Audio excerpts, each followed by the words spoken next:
Hello, everybody. Welcome to DICEBERG Ahead. You are going to be listening to Metahumans Rising. We played this last week for a new charity, Doctors Without Borders for Palestine Relief. I'm going to send it over to Dave, the maker of Metahumans Rising. Hey everybody, I'm Dave. I am the writer and creator of Metahumans Rising. Glad everyone here putting on the spandex with us for Doctors Without Borders. Um, we are jumping back in for a one shot. A quick content warning: we are dealing with some heady subjects. This includes child endangerment, gaslighting, mind control. Um, uh, Topics like ableism and racism are going to be, we're going to use allegory to mask that. So, um, we have talked about safety tools, lines and veils offline. I think we should all be set, but we want to make sure that everyone else who's listening and is joining us also feels comfortable. Heroes are heroes in our world. We're going to do heroic stuff. We're going to punch bad guys in the face. So now I will hand this off, and I'm going to say, why don't we go clockwise? But I don't think we all have the same clock. So I will hand things over to Danny. Sure. Thank you so much for that. Hi, everybody. I'm Danny, he, him, Danny R. Mendoza, all over the internet. And today I will be playing Ronin. And with that, I'd like to pass it over to my friend, Derryk. Yeah. Hi, everybody. I'm Derryk. I use they, Z, and he pronouns, and I will be playing Breakthrough. And I'll hand it over to Chenoa. Hello, everybody. My name is Chenoa Reid. You can find me at Zephyrite pretty much anywhere or here on DICEBERG Ahead. And I am going to be playing Scarlet. All right. Ooh. So, for our new listeners or those who are joining us for the first time, for these one shots, we use a location I call Central City. It is somewhere in the U.S. It's a large city. There's a river that runs through it that is big and used for industrial shipping. Therefore, we have all sorts of fun warehouses, docks, and things that you need for a good spandex setting. Right. There's also big highways, oversized buildings, and the other interesting bits and bobs that we would want. The other thing is, normally in the game of Metahumans Rising, we do something called a team origin before the start of the campaign, where everyone kind of meets each other's characters in a narrative environment. Because we are doing a one shot, it's just kind of assume that you guys are part of a team, have been working together, and know each other. The game does not get into the nitty gritty of gear unless it's like on the same level as a superpower. We just kind of assume that you can go like this and talk to your teammates because that's what they do in spandex. We don't worry about it too much. So, do I have any questions from the table before we get started? Maybe as we go. For the people watching at home, this is going to be my first time playing, so I'm really excited for that. Yeah. Just so you know, I will be explaining the rules as we go through. Everyone has picked out their characters ahead of time, as they've already introduced. But once we actually get to rolling some dice, then I'll explain how to do that. For now, the only thing that you need to know is you'll need anywhere from like no more than six regular 600 dice. All right. So, a little bit of foreshadowing, right? Call this a after-school special, if you will, right? Lights flash in dizzying pattern as a cacophony of video game sounds roll over a sea of children. The game card was only a couple of bucks and good for 2 hours, unlimited play. Others from the school were there, the main floor filled, packed tightly with cabinets, new games, and a sprinkling of some that go back decades. He walks behind the crowd, silently whispering, a single word into the ears of some of the viewers. This will be important later, he thinks to himself, as he chooses the next student. So, we will now take a moment to have some personal scenes with our heroes. Find out what they're doing, where they are in the city, how things are going. Why don't we go kind of in reverse? Well, nope, because we're keeping one for a surprise. So I'm going to start with Derryk. Tell us about Breakthrough. What's on the agenda today? I think Breakthrough is a pretty routine person. I think it is very much a start out, wake up, get coffee, move throughout the city, maybe change like the second spot every day where he goes. I think today maybe it's like a bookstore. Probably like looking to pick up silly comics, because even in like superhero worlds of spandex, people still write comics for superheroes that always seem to get it so wrong. Not everybody that goes fast is actually going fast, but I don't need to explain that to the writers. So I think it's just like flipping through like some comics and just like finding ones that are like specific to like his team members but are completely wrong, and like is like, I'll grab these, and grabs them to buy them, but also grabs one for himself that is so close to like actually him, so it's fine, because obviously he has the best power out of everybody, so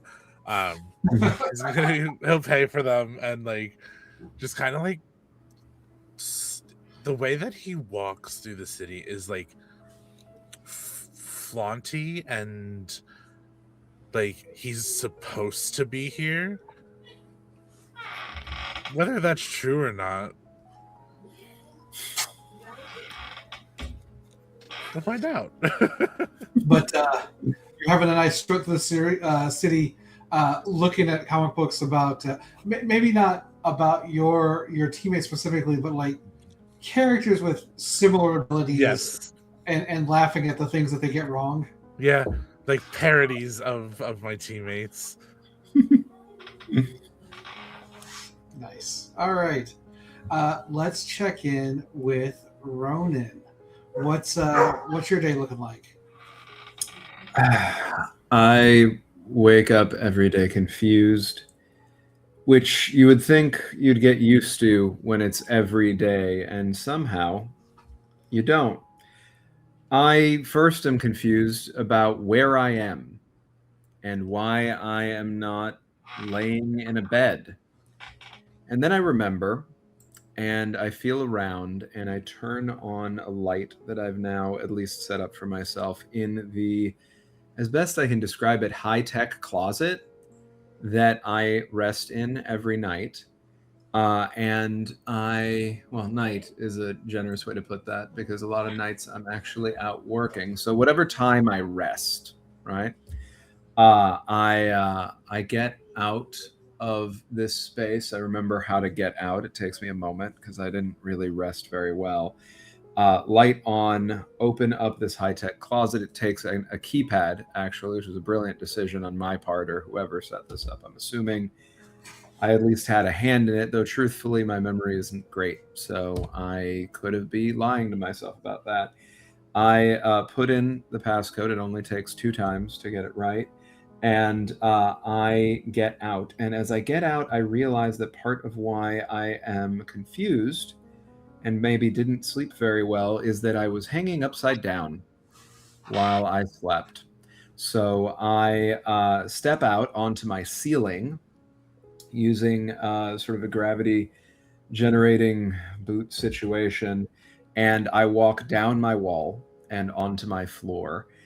And I look at myself in the mirror and I'm so tired, but I've got to get started anyway. So I get out of these grav boot things and I head over to get myself something to drink. I have a little bit of juice I let myself indulge in the morning, some water. I brush my teeth. I realize I should have done that first. I splash some water on my face, look around, and try to figure out if I have time to shower. Do I think I have time to shower? I mean, nothing is like immediately popping up, so the day is yours for now. But I do have a question. Since you are sleeping on the ceiling, could it be that punch pad is there to make sure that you're awake enough to actually get up? Because if you forget where you are, it could be a very rude awakening. That the alarm clocks will make you do math to turn them off. I think that's absolutely fair. And as my brain is starting to come back to me a little bit more fully, I'm realizing that it's a little silly that I get mad at myself for making sure I don't hurt myself. And I should try to remember that. I decide to take a shower. It's not a very long one. I still feel, even though there's nothing pressing on me yet for the day, that I should get out there. Are we typically at this point stepping out as our heroic selves, as our daily selves, or is it up to us? So yeah, it really, it's going to vary character by character. As Ronin, I think you have a day job as an attorney. I do. That's why I was asking. So I get dressed in a suit. I'm a prosecutor. It's a living. I used to think that it was a good way to try to contribute to a sense of justice in this world, try to help make things better from the inside. I'm very tired now. So I'm not sure that I believe that that's very possible, but it is what I am good at. And I feel like if I don't continue to do it, I worry about who might step into my shoes and what they might do with the power that I'm entrusted with. I mess up with it enough. I don't know that other people need to be left alone to mess up with it more. So I have my suit and tie on. I look impeccable and am bored with how impeccable I look. And I head out to the Atlas Group's BMA, John Wright, I guess, offices. John Wright being me, BMA being where I work as a prosecutor, and BMA is who you used to work for. You're kind of you don't work for them anymore. But used to work for them. So I'd be working, I guess, privately, but still as a prosecutor, or as a prosecutor for that bit of the world building. Am I still a prosecutor working for the government then, instead of for BMA, or? I will leave that choice to you. You can still be a prosecutor. Like you probably work for Central City now, not the BMA. You know what I mean? Okay. So I go work for Central City, trying to, so that everything I just said still makes sense. I work for Central City. I'm heading over there. If it's possible, I pass BMA's offices on the way over, and they're much nicer than the Central City offices that I work out of now. And one thing I do feel good about is that doesn't bother me. I feel better about the work that I'm doing now than the work that I did when I was at BMA. Yeah. Yes, you definitely. One of Ronin's goals is to actually expose the corruption at the BMA. So there's no doubt that it feels better to not work for them anymore.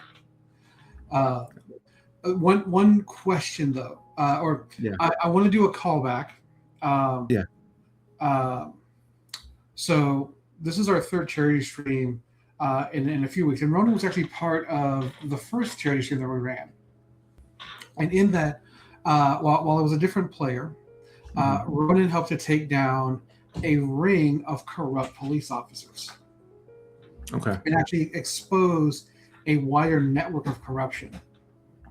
So my question is, how is Ronin feeling about the potential of prosecuting those same officers that he helped to stop as a superhero?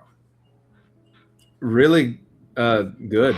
I feel like I'm able to finish a job that I was only able to start while I was wearing my other uniform. And now I would like to try to, as a part of my broader effort to make this system live up to its own alleged ideals as much as I can from my little corner of it, I'm glad to use the positional authority it gives me to put these people away. All right. I am now going to jump to our third team member here, and I will let them introduce themselves. I'm gonna say Scarlet is at her home studio. She rents only a studio, uses most of the floor space for printmaking and artwork. There are tapestries, homemade fabrics that are hanging from the ceiling, the walls, draped along the floor, and a exquisitely well-woven cocoon is also attached to the ceiling. For Scarlet is a Thadmar, an arachnid alien who is centaur-like, is completely dark in keratin and has almost a crown-like carapace head with very ghostly, pale, arachnid eyes. She's got 8 limbs. 2 sets are her arms, and on one arm she has a high-tech device, a light patch that she uses to manipulate light and solid photonic matter. But she's very well dressed and a lot of human clothes, since humans are more or less something she is interested in. She appreciates very deeply their culture. And I think at the moment she is getting pieces ready for a gallery. She's got artwork that's laid all across the floor. Very modern, impressionist artwork, a bit abstract as she uses transparencies to print photocopies of different items like leaves or lattices onto fabric that she's made. And she's framing it and kind of prepping it to get put into offices. So this is more commercial work? Yeah, this is some of her pieces that I think would have sold, and that she is getting ready to move off elsewhere and to be hung in maybe the city office or another law firm perhaps, or any other dentist office that might afford her artwork. So I have a follow-up question from your description, and then I have a question for the group. So my question to you is, as Scarlet enjoys wearing human clothing, it's easy to imagine a top being adjusted for 4 arms, right? Yes. There's punch outs for the second set of lower abdominal appendages, or there's sleeves sewn on. Considering Scarlet's skill set, neither would be difficult. The question is, and this is one that's plagued the internet for years since the Thadmar first arrived, how did Thadmar wear pants? Well, it's not like really pants, I would imagine. I think that a nice petticoat would be appropriate, just covering like the top part of her abdomen. So she could be dressed very nicely in like a tailored tweed coat with like different fabrics. And then the tail coat end is just made a bit longer to cover the top part of the rest of her arachnid form. Makes perfect sense. But I had to ask, these are questions that have been popping around for years. I'm sure she would love at some point to like invest in some spandex that form around her legs and she could be like completely encompassed, but to her that's not super practical. I feel like this is why we have maxi dresses. Yeah, she could just wear a maxi dress. Yeah. With like where the arms come out. Yeah, that's awesome. All right, so now my question for the group. of the three of you, who do you think has the highest public profile as a hero? Me. Yeah, probably. I dabble in heroics. I'm known for my art. I think Ronin is less about drawing attention and more about getting whatever they want to get done. Yeah. So I think Ronin wouldn't want to be terribly well known. Okay. That seems in line with what we know about Ronin. And it makes sense that Scarlet is the artist who knows that they can do more, but they're still an artist first, right? Mm-hmm. Which means the question now becomes, how exactly does someone get in touch with Breakthrough if they need to, like, oh no, there's something bad happening? Do you have a bat signal? I have a bat signal. That's exactly what I was thinking. Bat signal, or I have a secondary phone. Yeah, and it plays like a very specific theme song. Help! You're We've had a citizen is breakthrough. in need. I love that. It has like some interesting phone tree to route all the jokers that find the number away, that sort of thing. All right. So you get a call from a gentleman, and he's like, is this really the number to Breakthrough? Am I actually talking to a superhero? You've made a breakthrough, buddy. What can I do for you? He said, yeah, hi. My name is Frank Samuels. I'm actually a guidance counselor at Harry Lee Morgan High School. Okay. Look, I have something weird going on at the school.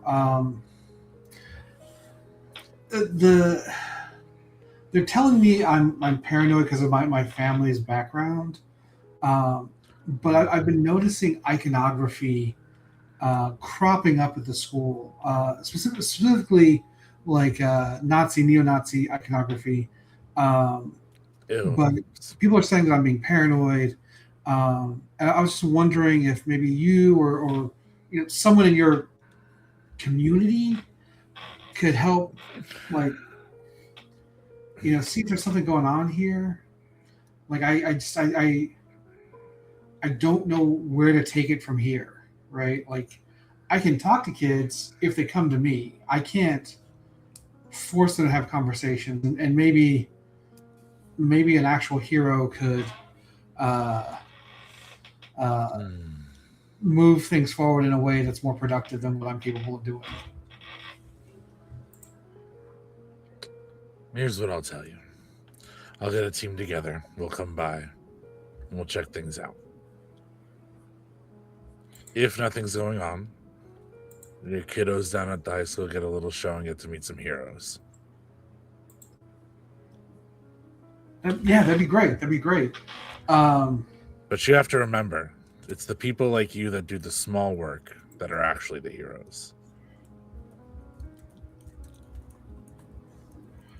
Well, look, the important part is that we make sure there's not something really happening at the school, and hopefully I am just being paranoid, but I want to take these extra steps. Well, give me about 2 hours and we'll be there.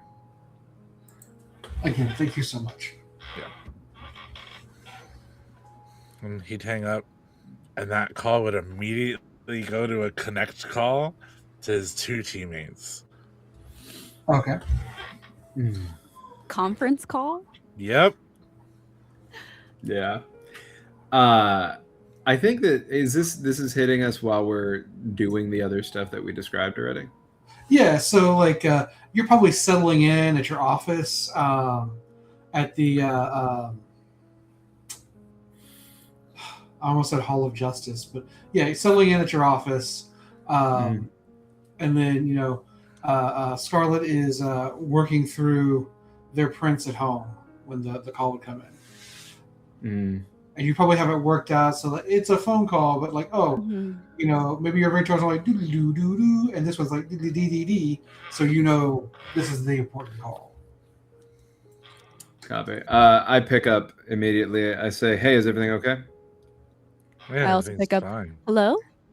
Hey, we have a job. Oh.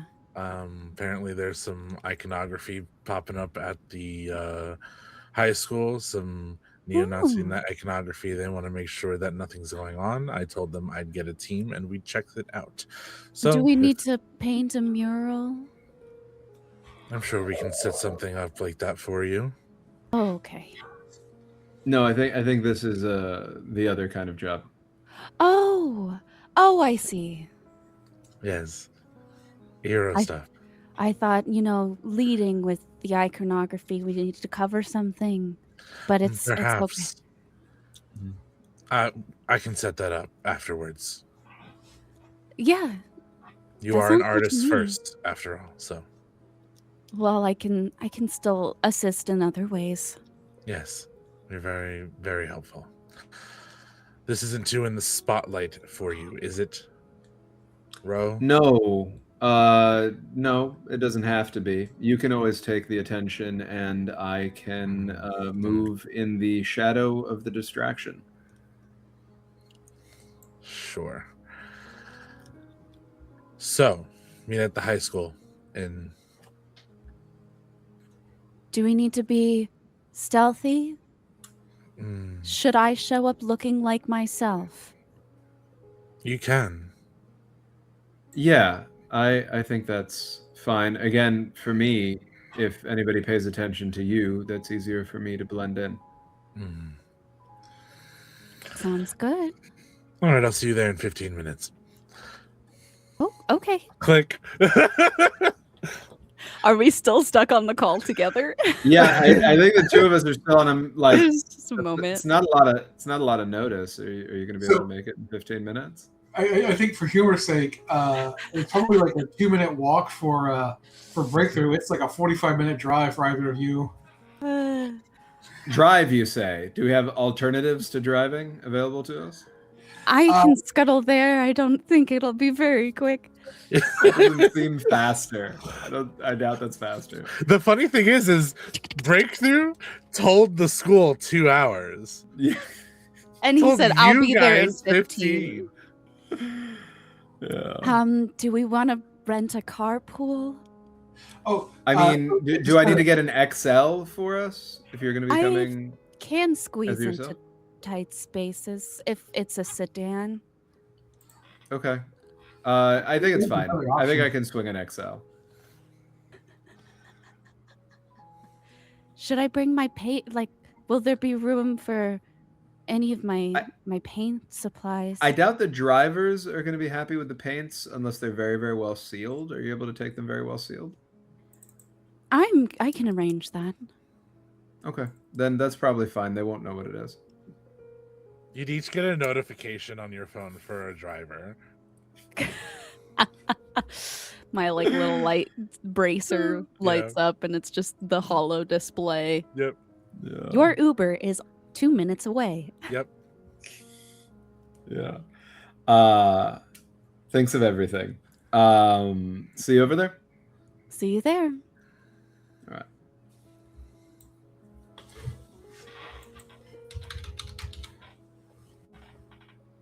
I just realized my voice for this is very similar to the other one in Killer Cure, and that was so unintentional. It's so funny. I'm like, my heart is just like so light with that voice because it's such a Starfire voice, and I'm like, I love this character so much already. It's true. Yeah.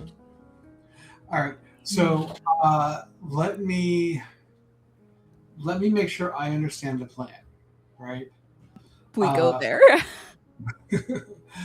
Breakthrough and Scarlet are going to be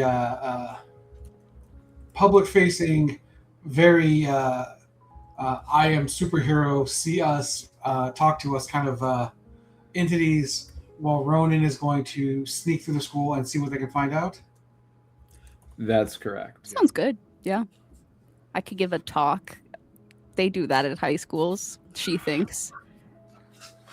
That's and again, I'm not trying to force that on you guys. That's just what it No. sounded Yeah. like. That is exactly. Is it like a Breakthrough dare kind of talk? Like you're there to try to scare kids straight? Scared Okay. straight. I just expect, Yeah. like, Scarlet is like, well, if I have to talk about things, I'll do my best. I know a lot, but also very little.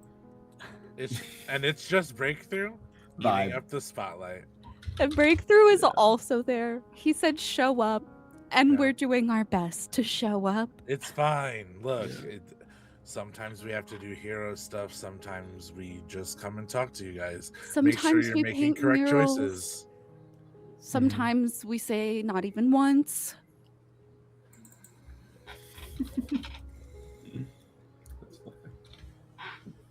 And do not pay attention to the man in the hood asking questions in the back. Yeah. We don't even No, know who that is. We even sure it's a man. If I came in full uniform, it got no face. Yep. You know, just I head to toe spandex, right? Yeah. Yes. And white and red, and no discernible facial features at all. Yeah. None at all. That's so eerie because I also have just an absence of facial features. Yeah, It's you mostly do. eyes. Yeah. So And then the only visible part on me is my mouth. Like true superheroes. Because I have like a To visor be a in front of my superhero, eyes. you can't show your nose No, most of the time. No, identify. You cannot breathe comfortably. Tap out after that. Nostrils It's- take it's- away from the mystique. Is It's the either thing. Yeah. this half is covered or this half is covered. Yep. Mhm.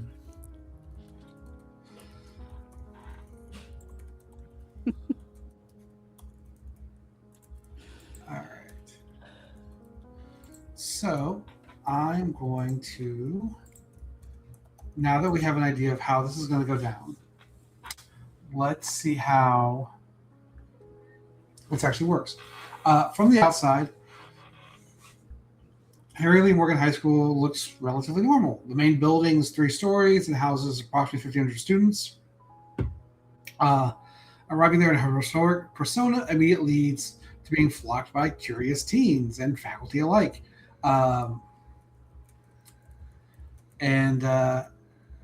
So we were going to go with being big heroes. So this would be kind of like an entertaining the crowd and finding out what you can from crowdsourcing. Everyone has the expression attribute. Okay, this is your ability to express oneself. But talents are more specialized, right? So this question would be for Scarlet and for Breakthrough. Do either of you have the subterfuge talent? I do. So this is the talent of picking up and throwing down lies.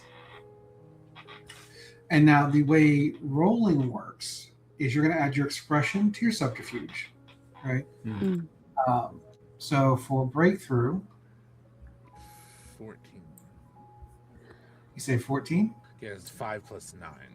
I have Excellent. found out that I am not a liar. So I doubt because, or I should say, every roll you get 2 dice, right? No matter what you're rolling, you always have at least 2. But if you have an applicable talent and you get to add that in, that's a 3rd die. If you have a power and you can add that in, that's a 4th die. If you have a specialty and can add that, that's a 5th die, right? So it's always going to be this base value, right? In your case, it's 14. And because that is a attribute and a skill, or attribute and a talent, that is 3 dice, right? So you'll roll 3 dice, you'll add it to 14, and then let me know if you get any 6s, because those work kind of like mini crits. Okay. So I only have expression, but my expression's pretty good. I rolled a 6 and a 3, Okay. so I do get to add 9 to 16, so that makes it 25 with a 6.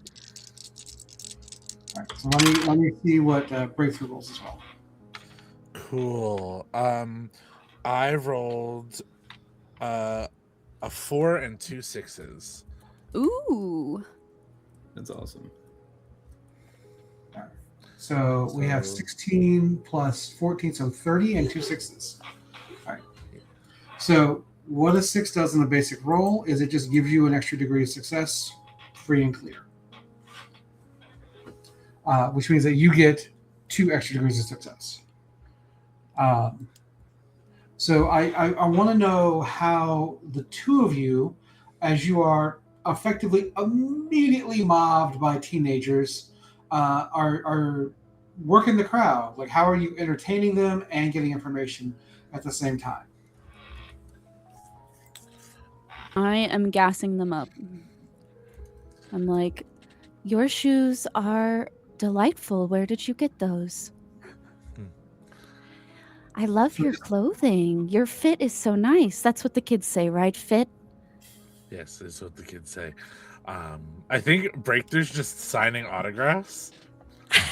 Like, that's hey, I've been to a high school where celebrity-ass people came and all people wanted was autographs. So autographs, and is like asking questions like while signing things, like, how do I become a superhero?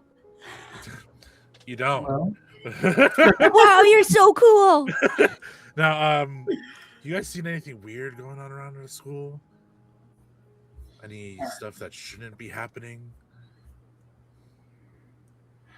All right. So I'm going to pause there. Yeah. And I am going to have Ronin. You can either roll your dexterity and forensics or your sense plus stealth. Okay, let me take a look at this here. Dexterity and forensics, you're saying? Yep. Or what was the other combination? Sense plus stealth. Sense plus stealth. Funny enough, I'm not seeing stealth anywhere here. Let me look lower. It would be a talent, and you may not just be. So you may not have the stealth talent. You may not have the forensics talent, which means that you would default to the better of dexterity or sense. Okay. And I will say this, because you are a super soldier, if you roll your dexterity, right, you actually get to add in your power mapped body. Okay. So it'll be your dexterity plus your mapped body and 3 dice. That's so great. Else, you got that going for you. So sorry, just to make sure that I'm following clearly, it looks like under attributes I've got Dex 12, under backgrounds I've got Map Survivor Experiment 12. So the background is different. That's kind of like the source of your powers, right? And if you look down at your actual power, right, it's kind of the last thing on the first column. It says mapped body. Let me see. Got a value of 8 right there. I didn't see it, but sure, I have 8. So I have 12 decks and I have 8 mapped bodies. So then how many dice do I roll and how do I calculate this? You're going to roll dexterity 12 plus 8, so 20 and 3 dice. Okay, so 3d6 plus 20 is what we're looking at. Cool.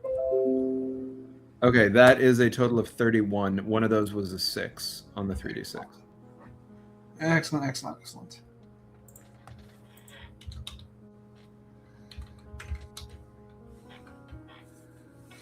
Okay, so we got a 20 and 3 dice, and because Breakthrough and Scarlet are very good at serving as a distraction, you get a free additional degree of success.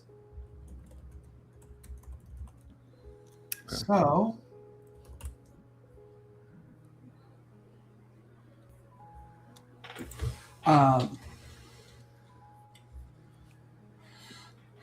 things seem relatively normal at the school. However, it doesn't take long to notice a cluster of kids wearing black pants, crisp white shirts, and sneer and make fun of or make snide comments at schoolmates, notably those with visible metahuman alterations, right? So there are people that are metahumans that don't necessarily have superpowers. Of like, oh no, I have scaly skin, right? So I am like fire resistant to 100 degrees Celsius, which is awesome, but it doesn't really mean I'm going to go out and start fighting crime, right? Things like that. It's not like these people are not incredibly common, but in a school of 1,500, there's probably at least one or two, right? Maybe a few more. This group of bullies is specifically targeting them. Now, because you are sneaking onto a school, not in spandex, right? Kind of hang back, and I will come back to that point. For Breakthrough and Scarlet, while you guys are working the crowd, one of the students, kind of from the back, just starts like heckling you, calls you fascists, saying that people like you put good law enforcement officers in jail. This would be a callback to the corruption cops Ronin stopped a few weeks ago, and just kind of lays into you guys. I'm gonna like cock my head to the side and make my way like over to this like group of kids. Oh, it's just one kid. It's like one kid. Just one? Yeah. I'm gonna look at him. What's your name? Oh, he's gonna just like say something nasty and like once he has your attention, he'll just like give you a nasty response and like scuttle away, right? But to answer your question, he is what does he look like? Very similar to the previous description.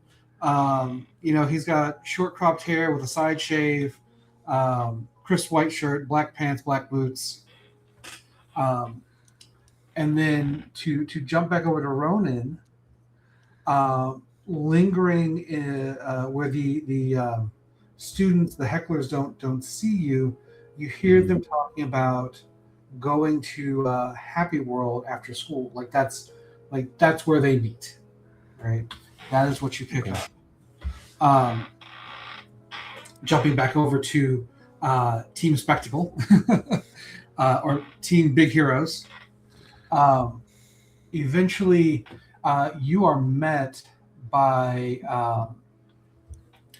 the guidance counselor.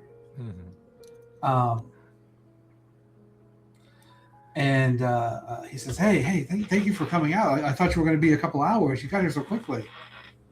Well, we have to keep the people that are doing this on their toes if they're here. Couple hours. I look over to Breakthrough. You said 15 minutes. Wow. You still took 45, but it's okay.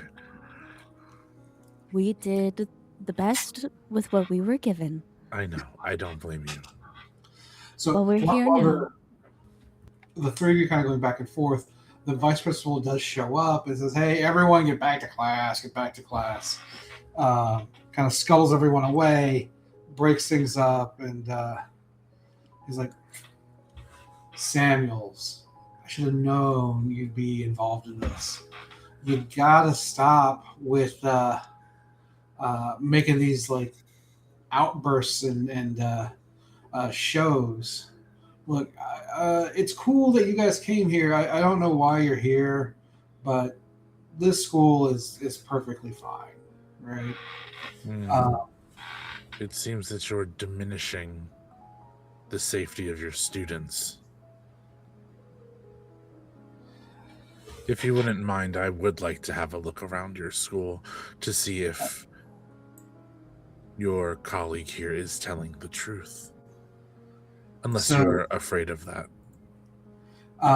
Do either of you have a background or career relating to bureaucracy? This would be in that background section of your character, or either of the backgrounds or talents, because you could have like a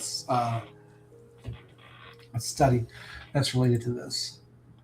I've just got artist. So am I able to hear like our little communication devices? Does that allow me to hear any of what's going on over here? I will leave that to your teammates if they left a channel open. I would leave a channel open if you're not with us. Copy. Yeah, Perfect. And it would be two ways, so you could also pick Yeah. up my stuff, and I can share info with you. So Yeah. I've, in between all the stuff that you've been doing, the stuff that I've been learning, I gave you like the name of where they're going to be going after school and all that stuff. Yeah. I've been quietly feeding that. Nothing here says the word bureaucracy, but the reason I'm asking is because I could potentially feed in information, arguably from my background as a prosecutor, specifically. Oh no, that covers bureaucracy right there. Perfect. Like Yeah. he doesn't have to say the word bureaucracy. I'm saying, like, do you have something on your character sheet that I reads? feel you. Yeah, I mean, lawyer 8 I've got Yeah. over here. All right, so Yeah. so here's the thing: like, you pick this up because you're hearing the conversation, Mhm. right? This vice principal, his big thing is he doesn't want undue scrutiny on the school. He's a go along to get along kind of guy, right? And there haven't been any like fights or any kind of like any kind of escalation. So he's like I don't want anything happening to bring that kind of escalation to the school. Copy. Right. So you're able to like pick up on that and kind of feed that back to the current conversation. Yeah, it'll be basically like a bureaucracy translation in your ears where I'm trying to time it out so you're not having to hear competing stuff at the same time. But I'm just very shorthand explaining this person is looking out for their job. They're just trying to sweep this under the rug. They don't want attention here on the school. They're concerned about what's going to happen with that.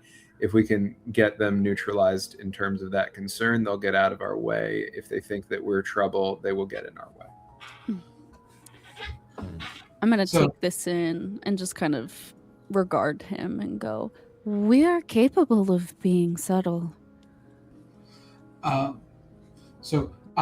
do want to say with Ronin on the inside already, you've kind of already like been able to scout the school.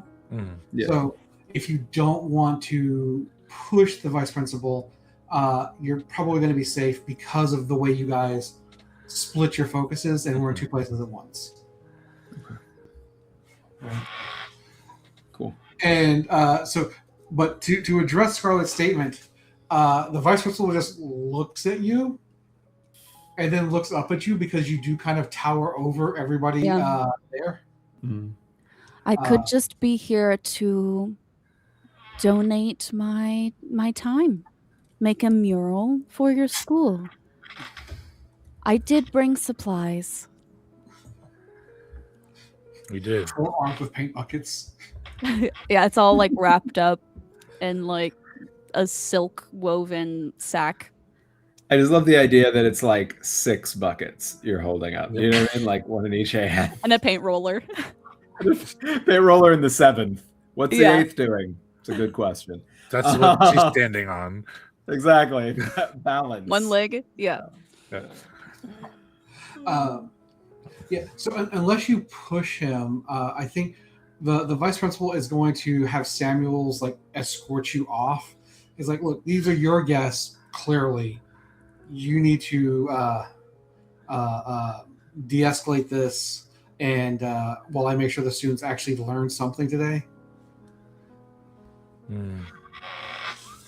I haven't sensed an escalation in anything besides your anxiety of the situation, sir. Trust me, we wouldn't want to do anything that would harm your position at this school. We'd want to help it, matter of fact, if something is happening. in your school. So, if you need any Nothing's help happening further, here. We're fine. We're fine. until you are not, and then that's when you call us. No, we have an SRO, right? It'll be okay. Like, these are kids. Yes. That's a school resource officer, by the way. Yeah. Yes. A person wielding a weapon on a plot of land filled with children trying to learn. That is a strong way to teach. But I digress. I shall follow Mr. Samuels to the edge of the property, if it makes you so happy. So, he's like, it does. You know where to find us when you find out you're wrong. So, the vice principal will just give the career counselor or the guidance counselor like death eyes at Scarlet's comments. Like, he knows he's gonna get chewed out later, but he's okay with that. And the other thing is, as he escorts you off the property, he'll tell you that the kid who Heckled us? yes, their name is Martin Beck Healy Jr. It's always the juniors. It's always the juniors. Yeah, I mean, it begs the question of who's Martin Beck Healy.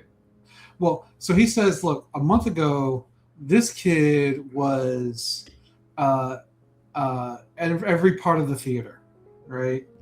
Like, he was part of chorus, he was taking acting classes, and then something changed.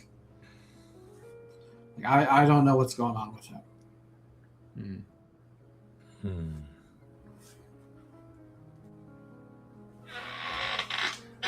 Interesting. Wow. So nobody deserves to have their art taken away from them. Yeah. I mean, that, like, you know, these are kids. Like, I can't tell him he has to stay in theater class. I just don't know what's going on. That's like part of the reason why I reached out. Here. How's his home life? He just gives the most, like, I wish I knew. I wish I was in a position to ask those questions. You know, I am a low level school employee. I can only do so much.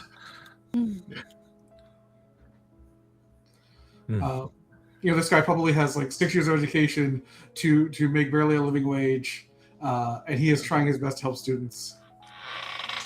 Breakthrough's gonna give him a card, and it's going to have like the number for the actual phone that like rings, instead of him having to go through like the traipsing of getting my phone call to come through. Like, he's able to call me straightforward now.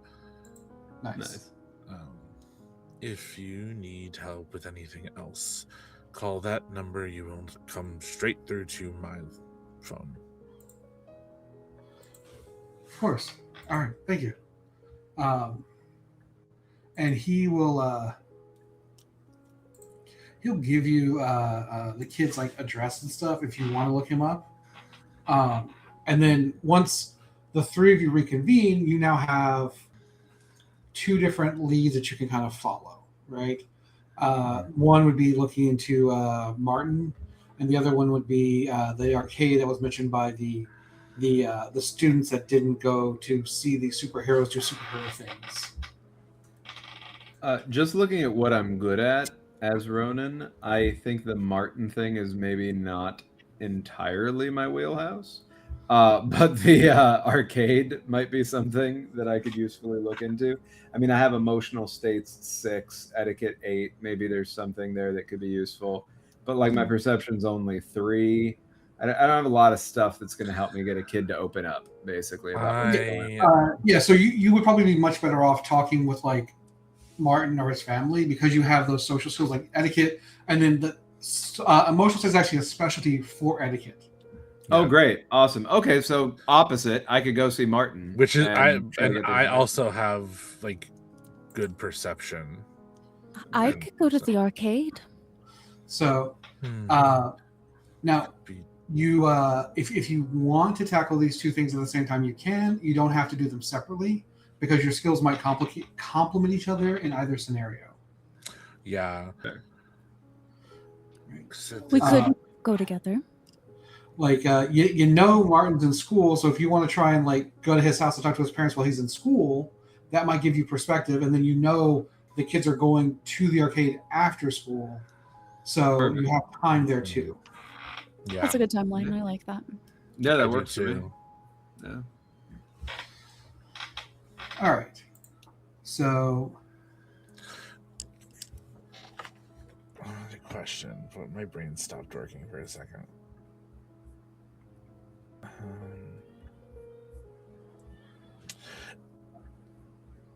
Is there a way for me to get like a bug,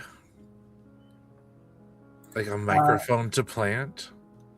let's see. Do you have look under your bones? Do you have tools? I do not. Nope. Do you think I could make one? Like a temporary one? Well, because that's the thing. I have engineering and science. So, and technical operations. Right, but making so tools is like, oh, I have this gadget, like right to be able to make, right. It's not to say that you couldn't make something and have it ready, but you wouldn't have it like in your pocket right now. Oh yeah, no, yeah. It would be like we have to stop at home, pals. But let me look at Scarlet really quick.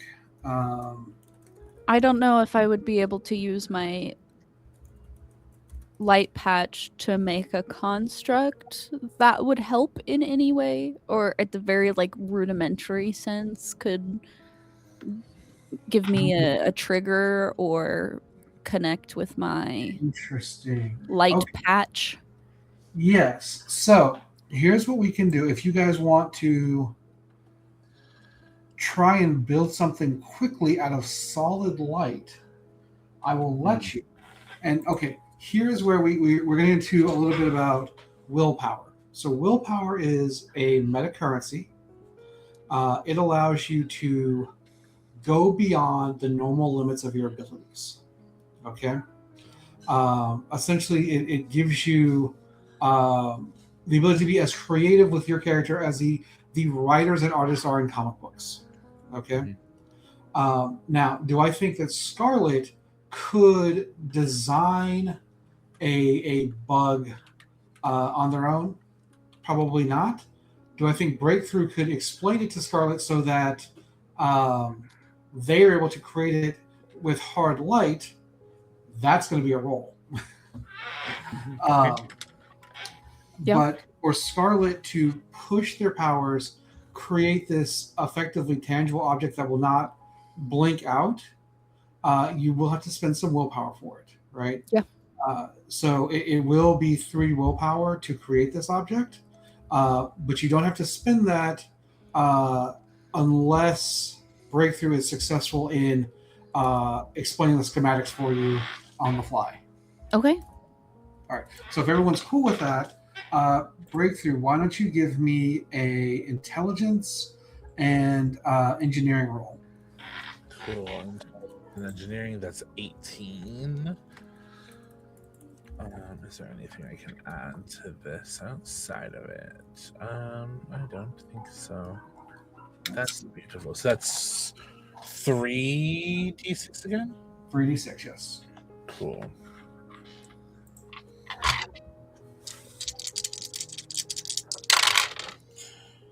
Cool. That's a 4, 5, and a 6. So 15 plus 18, 33? Yeah. All right. So With the 6, you effectively find a way to speak on Scarlet's wavelength, even though you were talking about technical somatics. And so, Scarlet, you will spend 3 willpower to Okay. have essentially created a hard light bug or tracking device, and then Breakthrough. Where do you want to plant that? I want to plant it while we are like they're talking, like, because for Breakthrough's thinking is like, oh, they're gonna be the perfect parents while we're there. We need to have a way to experience them while they're there, while he's there with them and nobody else is. So I think what it is like placing it wherever a hand naturally falls. Mhm. That's like just out of line of sight. Okay. So this is not for something at the school. This is for something while meeting the parents. Yes. Right? Yeah. Gotcha. Yeah. All right. People can put on smiley faces when they're in front of superheroes all they want. Did I need to roll for that at all? No. You're fine. Because I the question is could Breakthrough explain it? I mean, and you're going to roll power to make it happen. It's like normally there'd be a power roll, but I'm just going to have the one roll. Cool.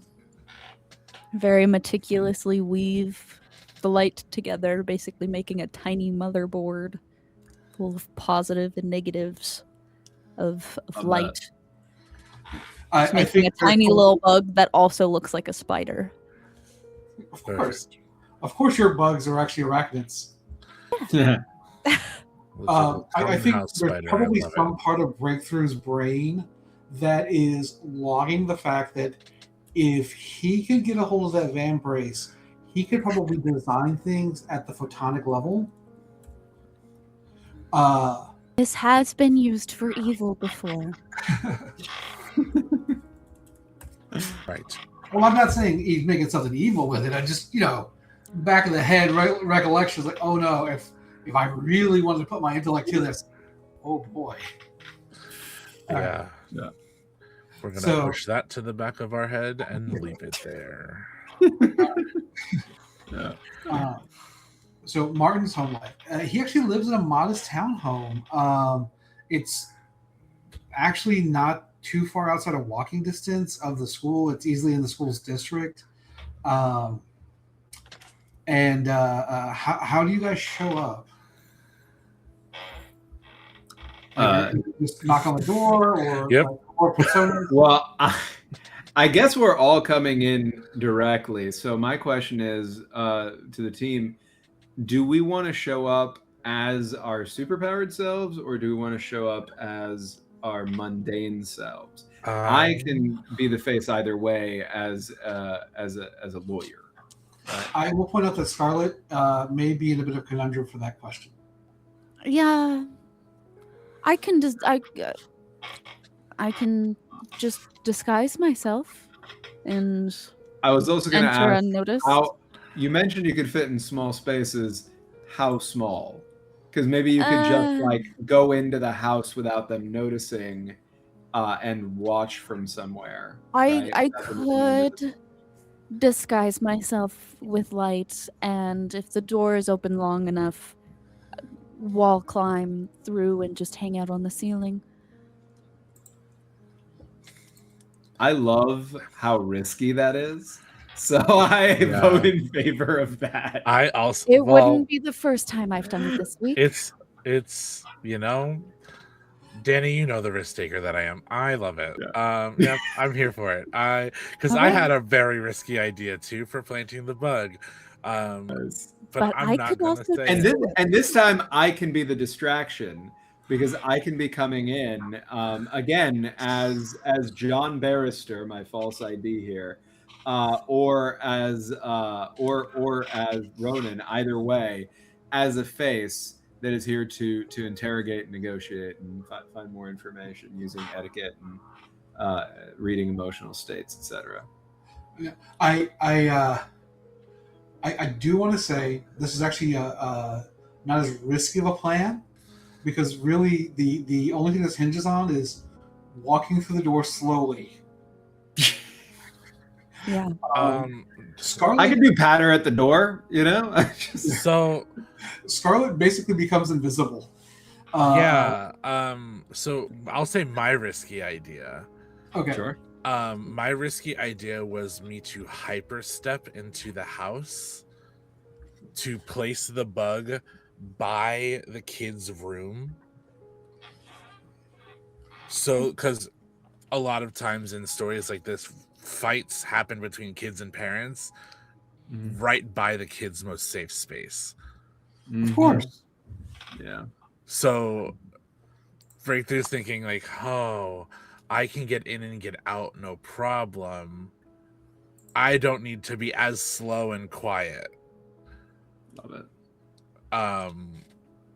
So if we're doing all of this at once, it would probably be you get the door open, I hyperstep in and out, and then Scarlet walks in quietly after you.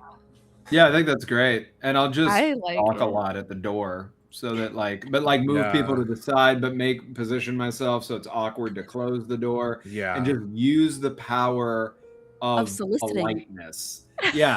Well, of their unwillingness to have to tell me to move out of the door to keep the door open.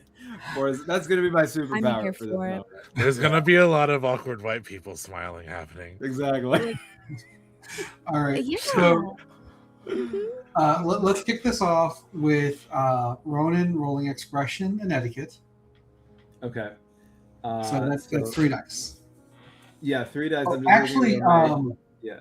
I'll tell you what. You can actually add in distraction for free. It's still 3 dice because you only get the extra die for the first skill, right? Okay. But it's expression, distraction, and etiquette. Okay, so that is going to be 24 plus 3d6. Let's see where that goes. Okay. Realistically, you don't really need to roll at this point, but if you want to get familiar with the rolls, I'll let you. Sure. I rolled a 31 again, but no 6s, unfortunately. Okay. My highest was a 4. Yeah, these are just concerned parents. Easily, the first thing that you realize is, like, when you mentioned their son, they're like, I knew this day was coming, right? Is he okay? Right? Has he hurt somebody? Why and how would he hurt someone?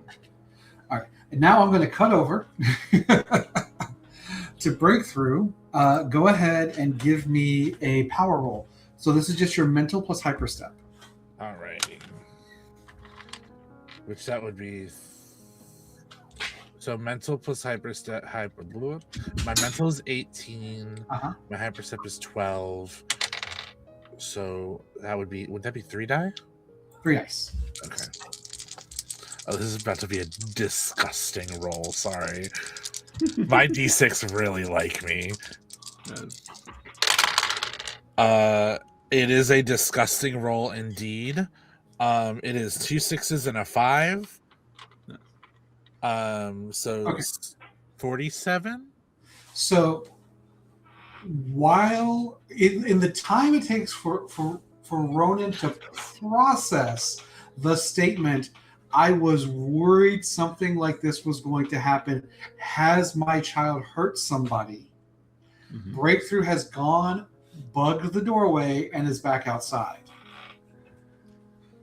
Yeah, I think it's like that thing of like, you know, I'm in your peripheral vision, and then I'm gone, and then I'm back. Like, it is literally just like a blip of a second. It's comforting, honestly, to sense that blip and be like, well, one thing done. It's good. All right. So, yeah, they invite you in, right? Like, they are eager to talk to you. Almost like desperate to talk to somebody about this. And so, essentially, they will expand on what Samuels had said. Right, their son was a theater kid, and it was like flipping a switch about a month ago. He stopped hanging out with all of his friends. All of his interests seemed to change overnight. They don't know what's going on. They caught an argument between a buddy of his, a guy named Diego, who has a enhanced hearing, and as you're sort of, oh, that would be the other kid that was made fun of at the school, right?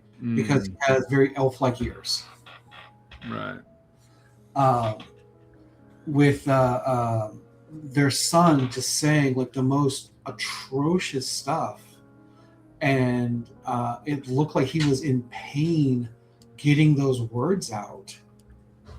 And when he came inside, he seemed to have no memory of it.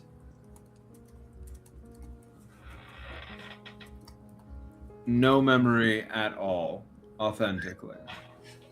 Like when we asked our son about it, he just said that he told Diego that he couldn't hang out.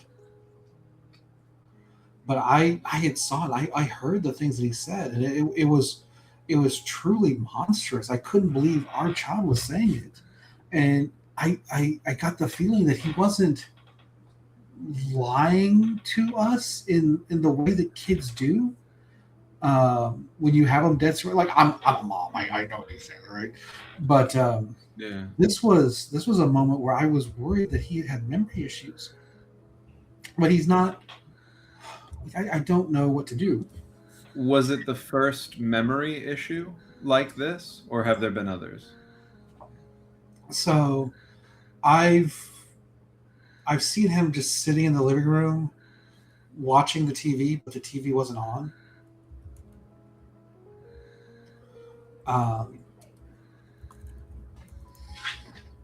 And she thinks about it, and sometimes he'll like we'll wake up from him screaming at night, or we'll go to his room and he looks like he's sound asleep. And when you enter the room and he looks sound asleep, there's no more screaming. Is there screaming again after you leave the room? No. And we do see him, right? I'm not just like checking the door and listening. We'll open the door and look in on him. I don't understand. Did this all start after a certain period of time? Does this line up with the change in the behavior at school? Did it predate it? No. This all kind of started happening about a month ago, right? I think the first time he woke up screaming was the day after he quit theater. Mm-hmm. And the thing with Diego, and they've been friends for years. Like they've been friends since elementary school. That was just a week ago. So it's been accelerating, and your concern that led you to ask us if your child has hurt anyone comes from that acceleration? Yeah, like we're worried that this is going in a very bad direction. We just don't know how to address it. Have I successfully entered the house? Sorry. Oh yeah, you're hearing all of this. You're just kind of like on the wall. You're a spider on the wall, as it were. Can I silently scuttle to the kid's room and see if I can find anything unusual about it? Oh sure. I do have a talent, which I think is fun, called scrounging. Scrounging is like finding useful stuff in an emergency. Do you have forensics? Yeah, I have forensics of 9. Excellent. All right, so roll your senses forensics. Okay, so that's 8 plus 9, so 17. Casually having forensics of 9. That's awesome. You know. No. 17. It's like, I'm sitting here. A lot of my talents are 9, and I'm like, this man. 28? Okay, so you scope out his room, and the thing that you notice is that he has like a number of undershirts in his like dirty clothes bin. Mm-hmm. All have like scuff marks or indicators that he's been fighting, but there was no visual cues when you saw him that was true. Interesting.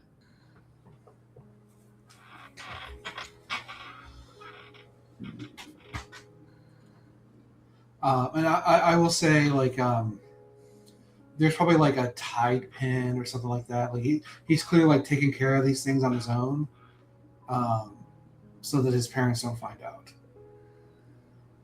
Like blood? Yeah. Yeah. Okay. I scuttle back into the room. All right. So is there anything else that you want to ask the parents about? Like, and I will say for free, because you have the emotional state specialty, these seem like legitimately concerned parents. These do not seem like parents that are putting on a front or trying to hide something. Like this is a mother at the wit's end and a father who is scared for their child. Will you quietly, without putting yourselves at risk, tell us when your child is home? I don't feel like I need to ask you if you think that they are on the brink of doing something that could ruin their lives, because I can see it in your faces and hear it in your voices. I'm not asking you to betray your child.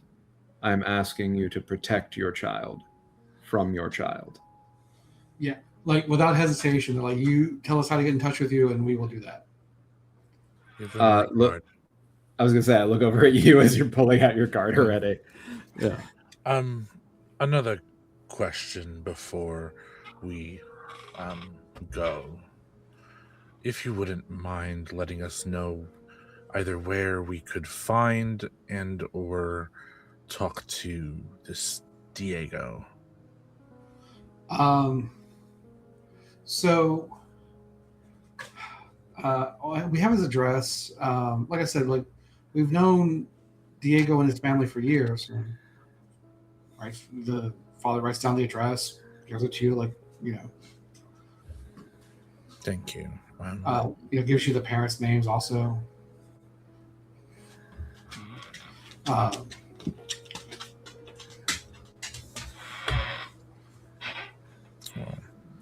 Any information you think of that you think will pertain to this, you can send to the number or email on that card. Of course. If there was anything more that I could think of, I'll send it to you right away. Thank you. We're grateful for your assistance. We're sorry you're going through this, and we will do everything we can to help your child. Thank you. Thank you again. All right. So with that, I think we will break free from the Beck Healy Jr. Home. Mm-hmm. And I will ask you, is it off to Happy World next?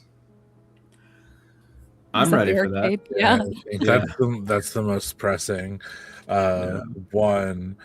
I think there's just a note of like a clap on the shoulder as we're leaving to Ronin, just goes, you can actually interact with people. Amazing. Occasionally, yes, but I prefer not to when I can avoid it. I can tell. And I drop my barrier in front of both of you guys. Oh, I never. Hi. That was interesting. I run through space and time, and I never get used to you reappearing. No, but I find it delightful. You see what I did there? delightful. I don't get it. Let me stick with the jokes. This is why I don't talk to other people, just the two of you. Yeah, Mm. it shows. We need to get you more friends. I did We'll work find on it. something while I was What in did there. you find? The kid's been fighting. I don't know if it's other kids. Interesting. Fighting the way that we fight, then Maybe. it's not with other kids. Well, that's a whole different. If this is a young hero, or not. Or young villain. Yeah. Well, at that age, it's possible that they don't know, and that what we do could make a difference in which way they go. You It's true. tend to know what you're doing with your choices, no matter the age you are. But I can attest to that. let us go to Happy World. Happy World. Da, da, da, da, da, da. Yeah. Where everything is happy and nothing goes wrong. Yeah, what could ever be creepy or weird or wrong when we About go to Happy Happy World Arcade? Yeah. And nothing can go wrong. Oh no, it all went wrong. Yeah. All right. So, we will start with a preamble question. Are we going in undercover? Are we going in as big heroes? And then the Happy Scarlet World. question of, are you going to stealth? I mean, I would probably, well, unless we need to go in directly, I think Ronin is going to want to go in stealthy. Okay. Well, if we're going in stealthy, that means the spandex is coming off and I'm looking like a normal guy. I can be the distraction this time. Everybody else has had a turn. Yeah. That's true. That is fair. I can literally make my own video game. Yeah. That's amazing. That is absolutely amazing. Yeah. I still don't understand the concept of them, but I will do my best. You always do. Mm-hmm. All right. So, Happy World is a multi-story arcade and entertainment system, entertainment center. Mm-hmm. The arcade is broken into 3 distinct zones. The main floor and lobby. This is the entrance to Happy World. It is stuffed with new cabinet games with a focus on like versus or fighting games. Large flat screen displays. Our large flat screen display matches overhead that can be seen from the street. The main floor also holds a number of like ticket gotcha games towards the back. And then encouraging a competitive atmosphere, the display helps draw in new players. This includes a tournament area with a massive screen that can be seen from outside and most of the main floor. There's no extra charge to play in the arena, but you do have to join the wait list to be called. The arena dais is run King of the Ring style, with the winner of the last game being able to hold on to the seat as other people join them or challenge them. Then you have the observatory, which is above it. This is the reward zone, a juice bar and restaurant. They have a bunch of retired machines, including classic games like Asteroid, Karate Chop, Pac-Man, etc.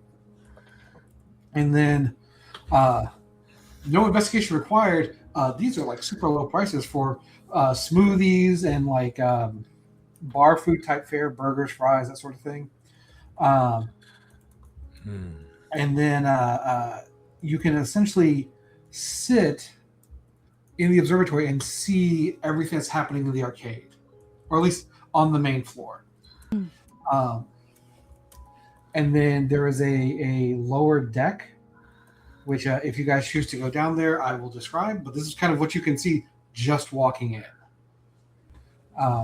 This is a place meant to draw you in, get you in that competitive mood, and playing in the arena if they can. So, Scarlet, as our distraction, how are you distracting? First, do I see any of those bratty little kids that I saw at the school earlier? The ones dressed in weird Aryan attire.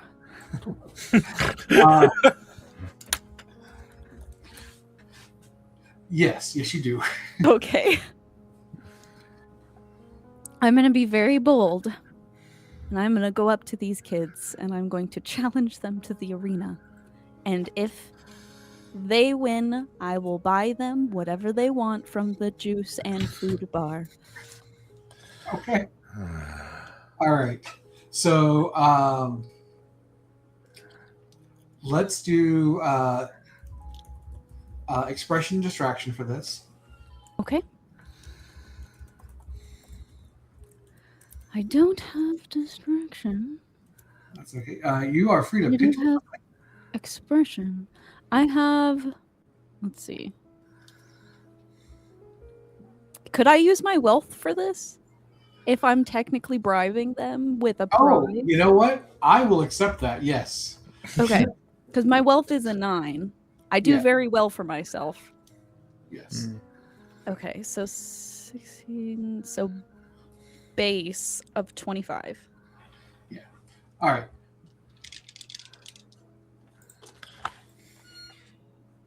Okay. Okay, 38, and I did roll a 6. Hell yeah. So you remember that King of the Ring thing I was just describing? Yeah. When they find out that the giant spider lady wants to play in the arena, like the current king's like, come on. You got everybody's attention here. All right. So with that in mind, let me check in with Ronin and Breakthrough. Breakthrough has been distracted by the gotcha machines. Yeah. I'm so sorry. They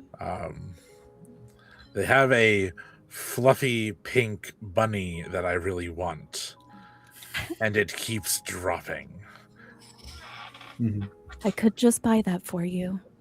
I could just hyperstep and take the keys from the manager and open it, but I want to do this fairly.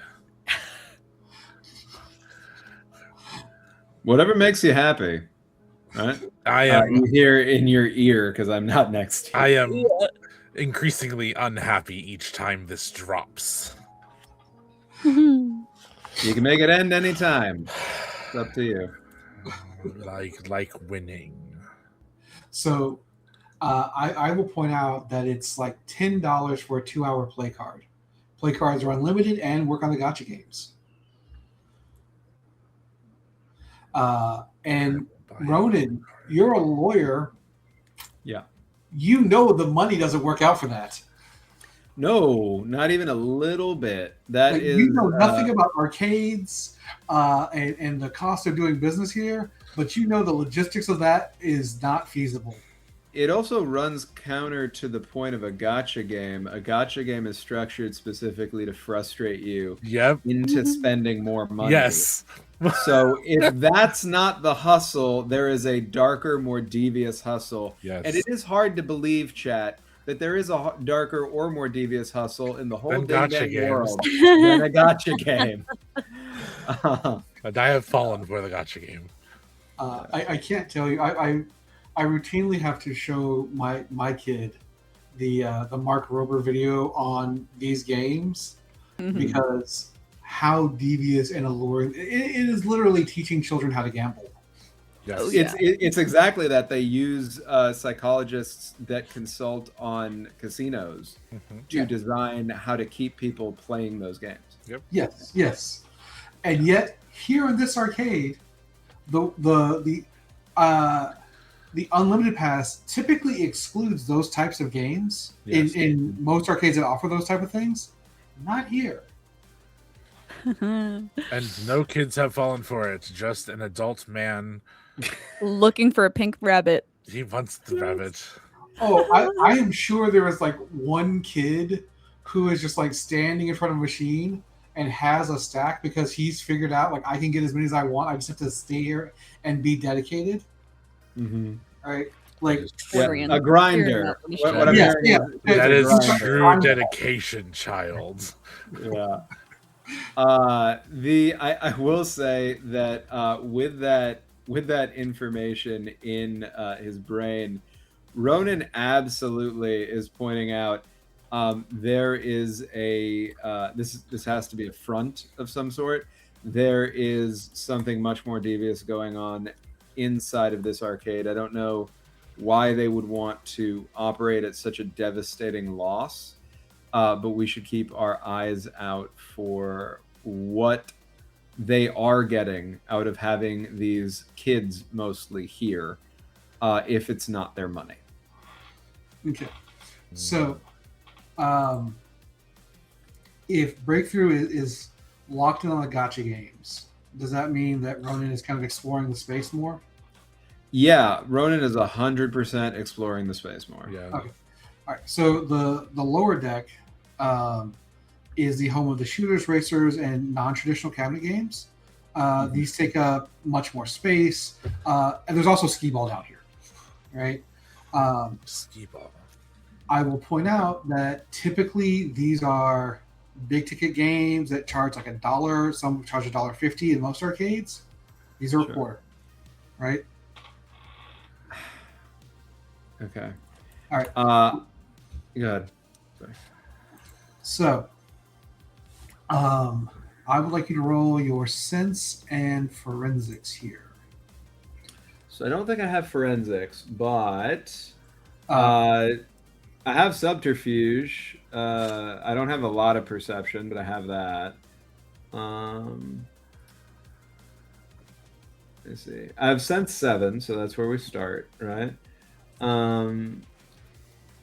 I tell you what, I'm actually going to let you throw in your military tactics. Okay. Cool. So that'll take me to 10. I'll take you to 10. And then I'm going to point out there's another thing that you can do with willpower. So if you want, you can spend a point of willpower. Okay. And you will double the result of your dice. So if you roll a 4, 5, and 6, right? It's like a 30 instead of a 15. Okay, yeah, that sounds great. I will do that. I will spend a point of willpower, and then it'll be 3d10 plus 10, but I'll double whatever comes from the 3d10. 3d6. Sorry, 3d6. I don't know why my brain did that. 3d6. It's because I was talking World of Darkness before the game, maybe. No. It wasn't draw steel brain. It was more because I had a 10 here that I was trying to keep. So I rolled 8. I rolled a 3, a 3, and a 2, so pretty middling on the 3d6. So that's 16. So that's 26 total. Awesome. All right, 26. All right. So first and foremost, this is a video game paradise. Right, the place is clean, the spacing is nice, and the way things are grouped, it like drives players to similar interests in appropriate areas. Like logistically, this is a well thought out arcade. At least that's your first impressions. Other than the fact that it won't ever turn a profit, and is probably losing quite a bit of money.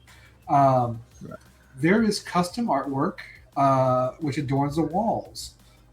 Murals are done in the style of World War II video games. However, the murals don't reflect signature battles of World War II correctly. While it's wrapped in the style of video game shooters, the Nazis' Übermensch Brigade, I'll come back to that, a group of 64 metahumans, or metahuman soldiers, seem victorious in every battle. Okay, so this is a neo-Nazi arcade. All right. I will say that over the headphones to the two of you. I'll say I'm surrounded by Nazi fan fiction propaganda right now, and this place operating at a loss between those two things. I think they're just trying to get the kids in here to brainwash them. Haven't found anything else yet. I have won a fuzzy blue alligator. Do either of you want it? That's the response. Also, horrible. Is the fuzzy blue alligator neo-Nazi propaganda? I do not see any neo-Nazi symbols or propaganda on this fuzzy blue alligator. That makes me fear for the pink bunny. If you find out that the foot of the pink bunny has like a triangle on the foot, you're like, oh no. Yeah. No, I knocked it over getting the alligator. Damn it. I will take the alligator. Yeah. Are video games literally corrupting the children?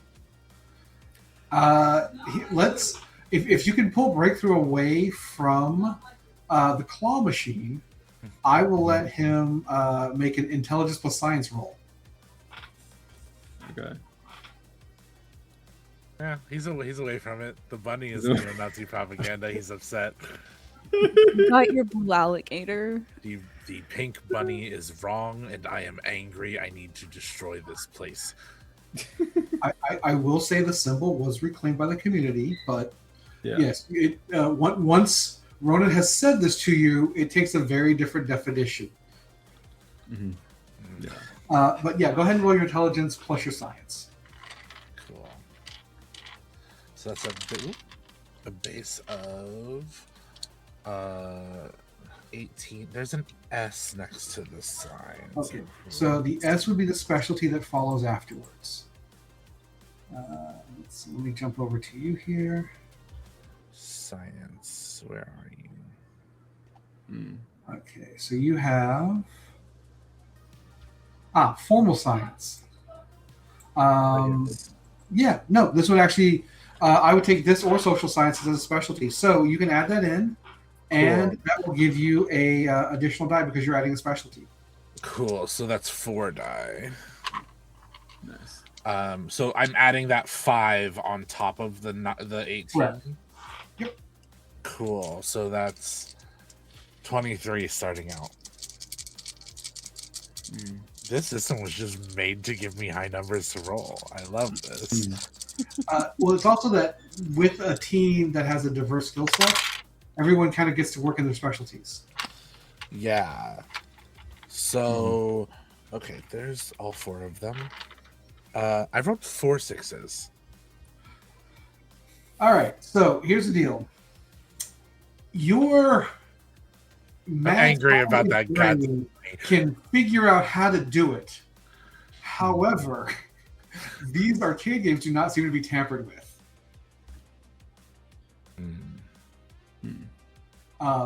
But as you are thinking about that, let's jump over to Scarlet and put them in focus for a moment here. Because you wanted to go up to the arena. Yes.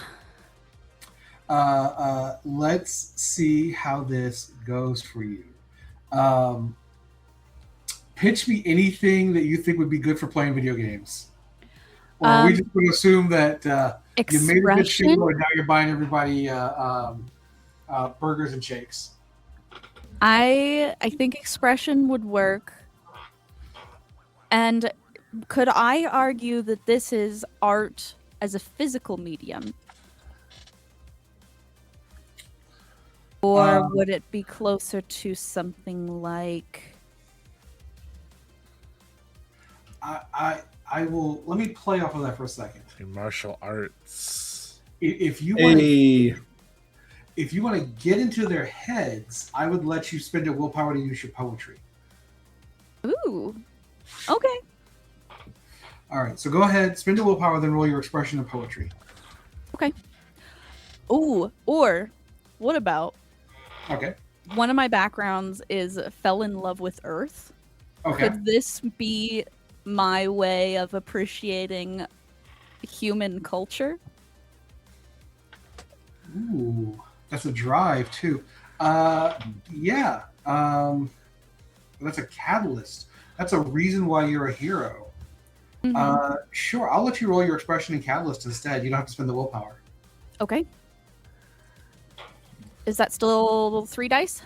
It's still 3 dice. Okay. So that is 24. And I'm going to make this an opposed roll because punk kids do want to win their video games. I'm sure they do. It wasn't a very good roll. 5, 6.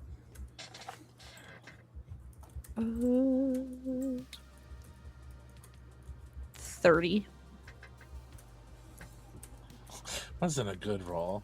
30. I mean, on the dice, I rolled a 1, a 3, and a 2. Ooh. All right. So, yes, after you take these kids to school, I only used 2 of my 8 hands. I am no cheater. Must play the way the game was intended. She only fought the way that humans do. Respect. Yeah. Molly whopped those children.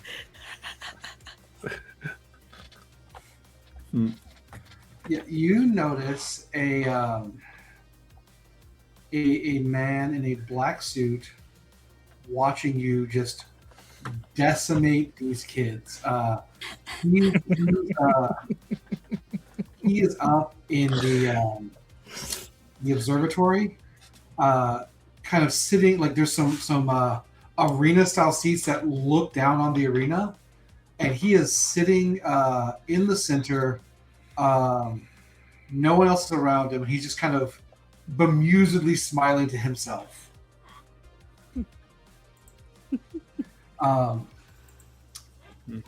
And you can see that as you like knock, it's probably like at least 8 kids, and then after you beat all of them, there's another like there's just a procession that keeps you locked down.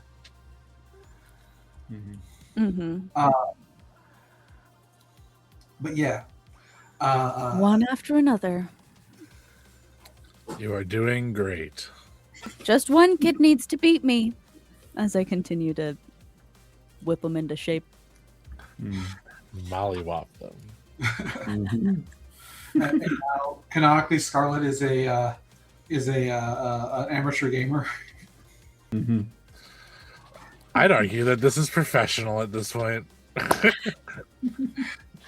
All right. So the question is, do you communicate about the man in black to their teammates? Oh, yeah. Yeah. I let them know that he's around and watching. Okay. All right. And so then I will ask, what will the two of you do with that information? I'm going up to talk to him. All right. Then I will say, this sounds good. Let us pause here and take a break. And we will come back to that conversation. I will take everybody to break. Sounds awesome. All right, we'll see you guys in 10. Does 10 minutes sound good? Yeah, that's fine. Yeah, sounds great. We'll do 10. Awesome.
And we are back. All right, welcome back, everybody. Thank you for joining us for the second half of our Happy World Time Adventures. For those of you who are just joining us, as a reminder, while we are wearing spandex, we are dealing with mature concepts such as child endangerment, potential abusive situations, gaslighting, mind control, and the harsh realities of some real-world topics. That said, we are dealing with them in super heroic ways, and please expect us to punch bad guys in the face. All right. Once we last left off, Scarlet had observed a well-dressed person watching her take some kids to school in the arcade arena. And Breakthrough and potentially Ronin were going to go and speak to this person. Now, I think Ronin's watching because in your public personas, you're not wearing your superhero outfits at the moment. I still think Ronin is mostly watching for a backup in case we need to have something, like in case we need an element of surprise, right? So it's watching from not too far of a distance, plus with the open channel, right? That probably helps. Yeah. Yeah, you can hang back, watch, and then move in as necessary, right? Yeah, that's the idea. Because you and Breakthrough have actually not been together this entire time. It may not be obvious that you are together. Right. Okay. So. I have been just talking about a pink fuzzy rabbit to the air. It is fine. And the blue alligator. Yeah. All right. Yeah. So, what do you say when you approach the man in black, as it were?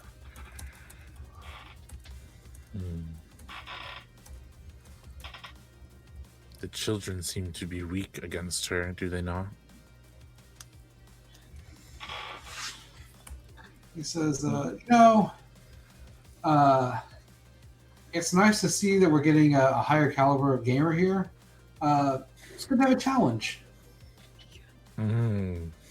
Yes. A So, higher caliber. I don't think I recognize you. Alvin Barnett. I'm the manager here. He puts his hand out. Victor Kine. Nice to meet you. And he would... It's not a full handshake. Like, to his teammates watching, they know that there is a handshake of like respect that Vic gives, and there is a handshake of I'm not sure about you. That is like a lot looser and like easier to get out of than the actual like respectful handshake. But he is holding, like, the alligator is being held to his side. It is, now that Ronin has seen it, it is a large stuffed animal. Yeah. Nice. I will borrow a phrase from the recent Wonka film. He gives you a businessman's handshake. Disgusting. Yeah.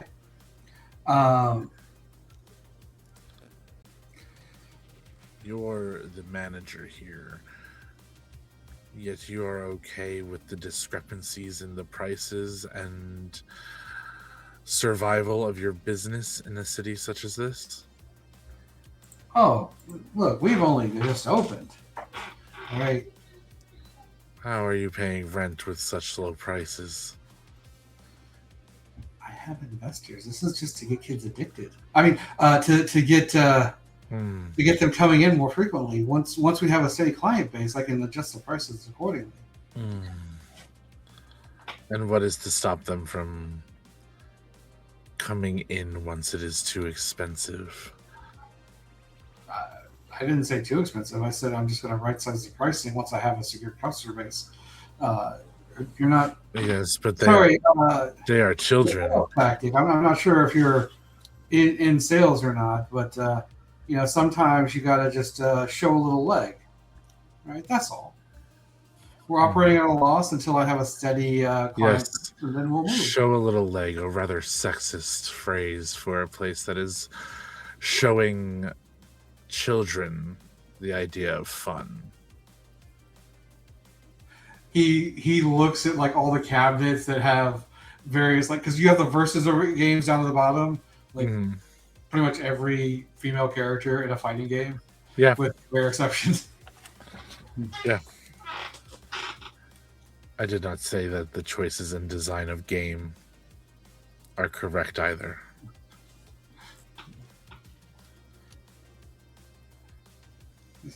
How can I help you?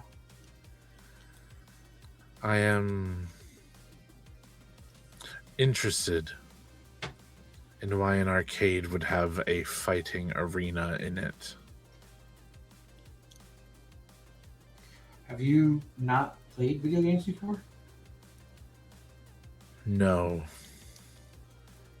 So that attracts an audience, and the audience wants to be like the person who's winning. Don't you want to be a winner? Everybody wants to be a winner, right? Unfortunately, I cannot win unless everybody wins. That's just not how the world works, is it? To the wrong type of people.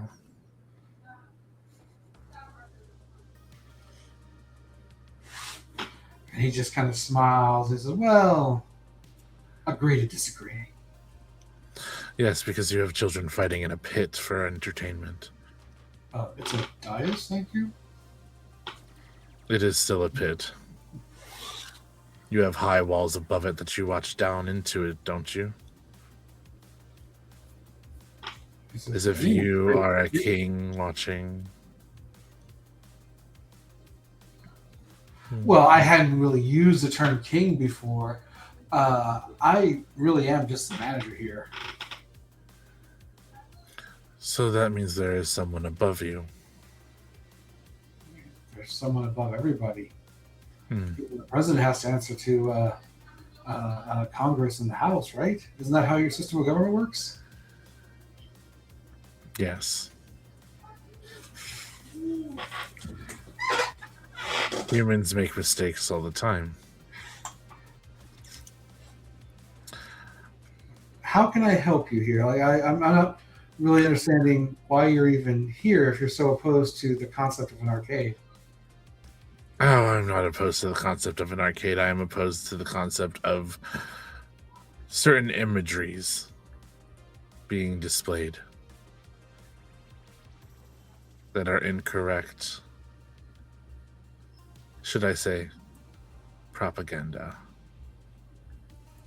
I don't understand what you're trying to say here. So what you are saying is your eyes do not work correctly when you go down to where all of the, what are they called, versus games are? Those are all stock cabinets. The only custom equipment you have are the displays and the arena screen. Something wrong? A lot of things are wrong. But you do not see. A quick point of clarification.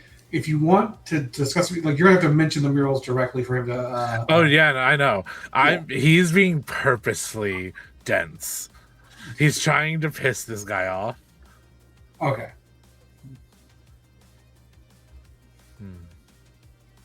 You do realize you have neo-Nazi propaganda in your versus games room.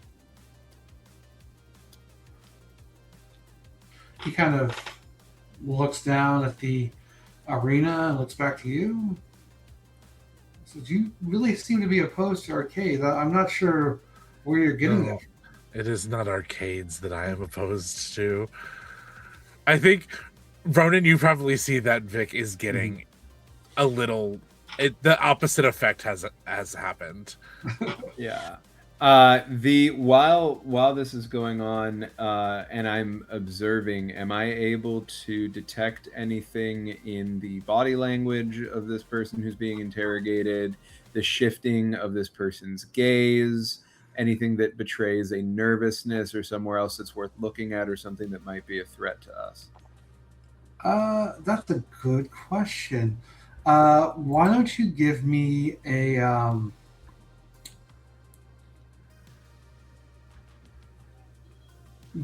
sense and career lawyers roll, Okay. and I will let you throw in your emotional state specialty. Beautiful. Thank you so much for that. So, career lawyers 8, emotional state specialty 6 is 14. Sense you said is 21, so it'll be 3d6 plus 21. 46, so you have a specialty. Oh, right, 46 plus 21. Thank you. 6 plus 21. Thank you for that. I rolled terribly, so that's only a 26. I rolled a 2 and 3 ones. I want everybody to know that. All right. That's 26. Yeah. This guy is cool as a cucumber. Like, this is the kind of guy that you would hate to be cross-examining on a witness stand. Mm-hmm. Because this is someone who seems to have run down through the questions and has responses meant to make you look bad. All right? This is someone who's very practiced. Okay. I'm going to put that in your ear, Breakthrough, and I'm going to say, this person is prepared for this conversation. It's possible that in order to rattle them enough, we're going to need to take them somewhere more private if we don't want to traumatize all the children around here.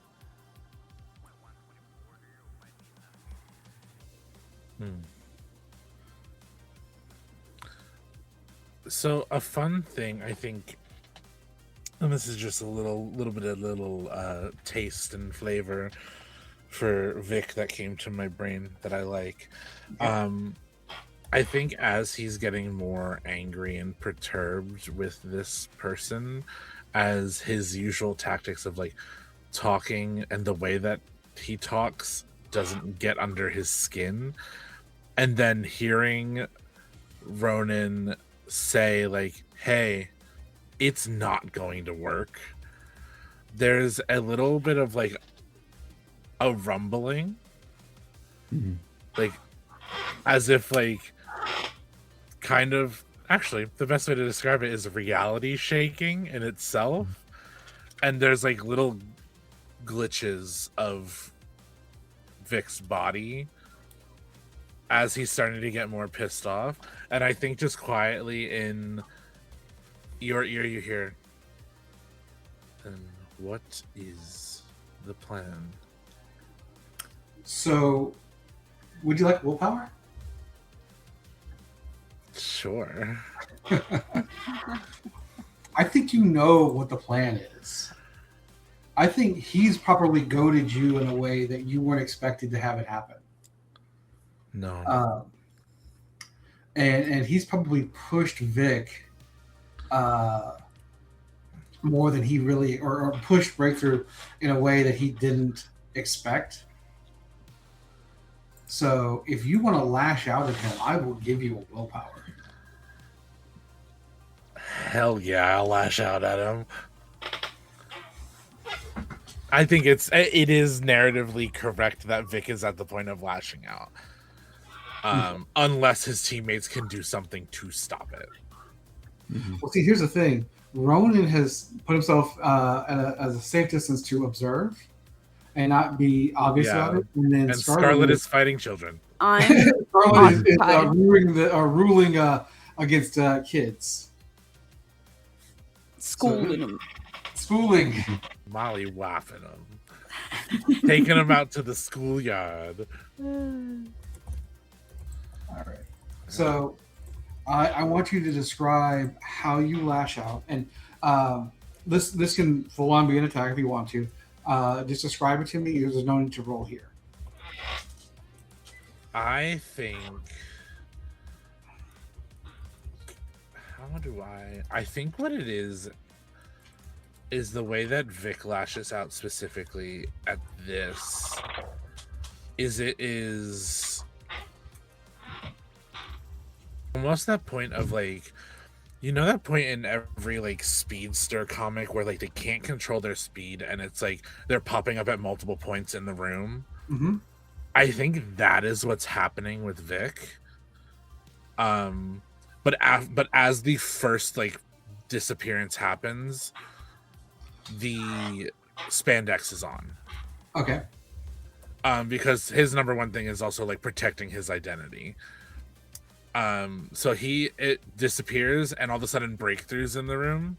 Yeah. And then Breakthrough is aggravatedly bouncing from point to point until like there is the only way I could think of it is like a punch to like the center of his chest to make him like go like into the wall behind him. All right. So yeah, I'm kind of picturing him like kind of glitching, like shaking as you described him. Yeah. And then he just starts kind of like blinking in and out, but he's blinking out now. He's Breakthrough, and maybe you see these signs of frustration, like he's holding his head or like trying to catch his breath, and then just kind of like lays into him. And at that moment, Barnett will stand up, and he will snap his fingers twice, and it kind of reverberates through Happy World, and you can see a number of employees just kind of stop. Like a silent or a command was given in those finger snaps. Mm. And then the horror hits you. It's not just employees here. There's a number of the kids in the arcade that just stop. And then the next thing that Breakthrough and Ronin realize is these people that are closest to you are coming towards Breakthrough, right? Like a server turns his tray into like a improvised weapon. A kid picks up a glass off the table. It's just chaos in an instant. So we are going to move into. Go ahead. Question: is there a mechanic for formally provoking foes? Yeah. So there's a provoke talent, and I think I see where you're going with this. Let me describe what's about to happen mechanically, because it's probably going to lead directly into what I feel like you are aiming for. Okay. Perfect. So we are moving into what is mechanically called a disaster, right? In Metahumans Rising, a disaster can be everything from a house fire to an avalanche to a riot. It is just something that is of such a scale an individual couldn't, or like a normal person typically couldn't like resolve this, okay? Mm-hmm. And we move into a cinematic time where you're just describing how you resolve the underlying disaster using your character's powers and abilities. Okay? So while we do go in a turn rotation, we will resolve it at the end of the turn by gauging your number of successes against the disaster's successes. Okay? Mm-hmm. And what you'll do on your turn is you'll describe, this is how I address the larger problem. So if you want to try and provoke people to come at you, to avoid Breakthrough or something to that effect, that would kind of be your action. Okay? Cool. Does that make sense? Yes. All right. So yes, he activates the mind-controlled patrons and employees of Happy World. after seeing that breakthrough is breakthrough, and attempt to escape out of the chaos. So the stakes here is we have mind-controlled employees and teens that are going to try and hurt you guys. We're trying to stop you and allow this person to escape. You have a 3-story arcade full of mind-controlled victims. And while they lack real weapons, they're going to use whatever they can get. Now, your difficulties, like you have to roll a 40 or higher to generate successes. All right. There are 2 important things to note here. These are innocent kids and employees, right? So, as heroes, think of solutions to address the fact that these are people that probably don't have agency in their actions at the moment. Yeah.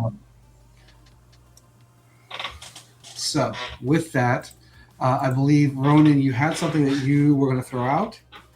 Yes. Let's start with you. Yeah. I don't know if I get a bonus from this because technically it says when attacking provoked foes, and my interest is essentially in rodeo clowning these folks. So I don't know what might be a trigger phrase for them when they are mind controlled. But my intent was to get their attention by basically showing up as Ronin, as opposed to what Ronin typically likes to do, being a bit stealthier, being as splashy in that moment as possible, trying to get their attention by making them angry. I don't know if they're in a mindset to make them angry, if not to make them think of Ronin as the greatest threat to whoever to the person they're supposed to be protecting, and then get them to move toward me while the other 2 go after the person that they're trying to protect. So I don't know if I'm looking under offense notes. I don't know if distraction is what I should be going for there, but I wanted to. My interest was first in provoking them to see if I can get that bonus. Again, fully understand if it doesn't apply. From catching their attention and then roping them away. So provoke is a separate talent, and so typically, like Ronin works with other heroes that have provoke, so like you pair really well with more tanky characters. Copy. Okay. So like Ronin typically pairs up with a character named Bulwark, the Living Volcano, and they work really well as a duo. Copy. That makes sense. Do either of you, just so I know, do either of you have provoke? I do not. Where would that be at? If I didn't have it? Oh, it would be a talent? Yeah. No. Don't worry about it. So how about just the distraction? It says attempt an expression plus distraction roll against an opponent's normal or mental defense plus 10, whichever is higher. On a successful roll, the character may make their next attack against the opponent's surprise defense, repeated attempts. I don't know that that's actually going to achieve what I'm trying to do. What would you suggest for what my intent is for the story? Yeah. So just to clarify here, what you're reading was like a offensive note of things that you can do in a fight. This is a disaster, which is a little bit different. You would actually just roll your expression plus your distraction, and your difficulty is 40. Like you got to beat a 40 with it. So depending on what you want to do here, like can you bring in your physicality, right? Can you apply your mapped body as part of distraction, or your training? Like how are you going to distract the group in a way? Well, you were saying you were trying to like rodeo clown and rope off some. Is that correct? Well, not necessarily physically rope off, but literally rodeo clown. Like I want to be the clown that the bull is chasing around. I want these people to be the bull. So I could absolutely dexterously do that. Like the idea is to make the splashiest physical entrance possible, say something upsetting, or otherwise make, if I can't upset them that way, make them worry about me being a threat to the person they're protecting, get their attention on me so that the other 2 can do whatever else. and then get him to chase me around. I got to be kind of dexterous and quick for that, right? That's the plan. It's the show up, grab attention, run away with their attention, right? All right. So go ahead. You're gonna roll your expression, your distraction, and then your map combat training. Okay. Right. So expression is 10, distraction is 6, so 16. Map combat training is 11, so that is 27. And then you get 4 dice. 4 dice. Beautiful. All right. 46 plus 27. 46 plus 27. Big money, big money. 46 with a 6 on one of the dice. Okay. So that will give you an extra success. Okay. All right. And now let's jump in with breakthrough because you're kind of in the center of all of this. You are the most desired target after slugging the manager there. Yes, I am. So how are you going to handle this distraction or disaster, or are you going to try and go after Alvin directly? Well, now that I know that Alvin is mind controlling people, that's a no-no. I'm angry. And I think at this point, it's like something to me in comics with like speedsters and stuff like that is not when they show off their speed, but it is when they don't use it. So I think breakthrough is like walking towards the manager and still like glitching here and there, and is literally just sitting there like, oh, so you cannot handle your own battles, so you have to control other people to do it, so you are just as disgusting as the propaganda that you put up on your walls. That is fine. And as he's like maybe like 5 feet from him, he's gonna glitch to like behind him, like, because the way that I imagine it is he got off the wall and he walked forward a step, so there's space. And I kind of want to in a way, like, I know it's not an exact move, but kind of thinking like using the hyper step, because hyper step for breakthrough is bending reality around him. Almost like grab the manager's head and use my hands to start bending reality around his head in like the same way that like the Flash would vibrate somebody or something like that. And like kind of like, I mean, we can, if that doesn't work, I have another idea that actually uses the hyperstep strike, but that's kind of like just angrily what I think is happening. He's like, do you want to see the reality you want to see? I'll show you reality bending and you will not like it. My friends are seeing a little bit of the villain come out at this point. So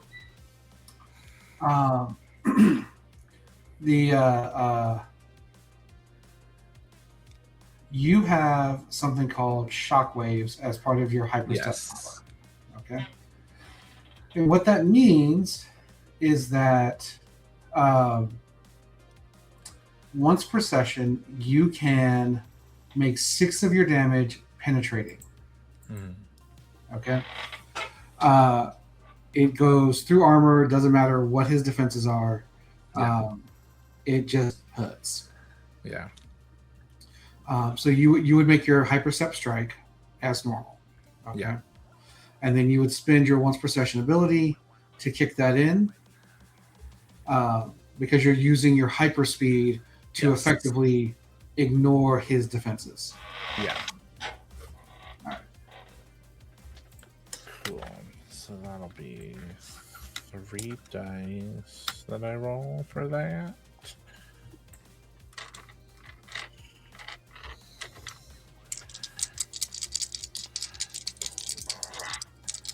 plus the 30 from the hyper step strike.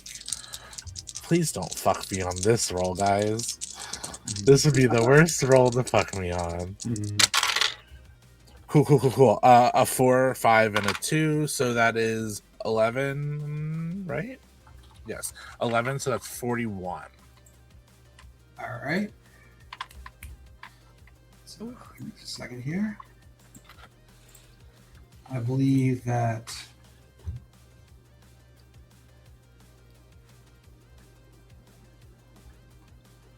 Yeah. Okay. So that's 7 regular damage, and then the 6 penetrating.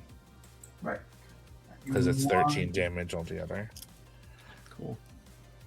I have to look at Unity, so, or look at Alvin here. Yeah.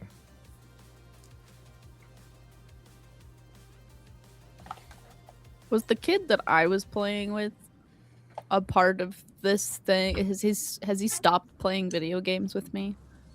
Let me close out with breakthrough, and I'll answer that question. Stop playing video games with me. I can't. All right. So that was a 41 to hit. Yes. All right. So that does hit him.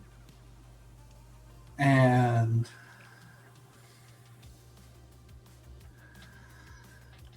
all right. the 6 penetrating. Okay. So yeah, that is going to hurt him. We can say that pretty safely.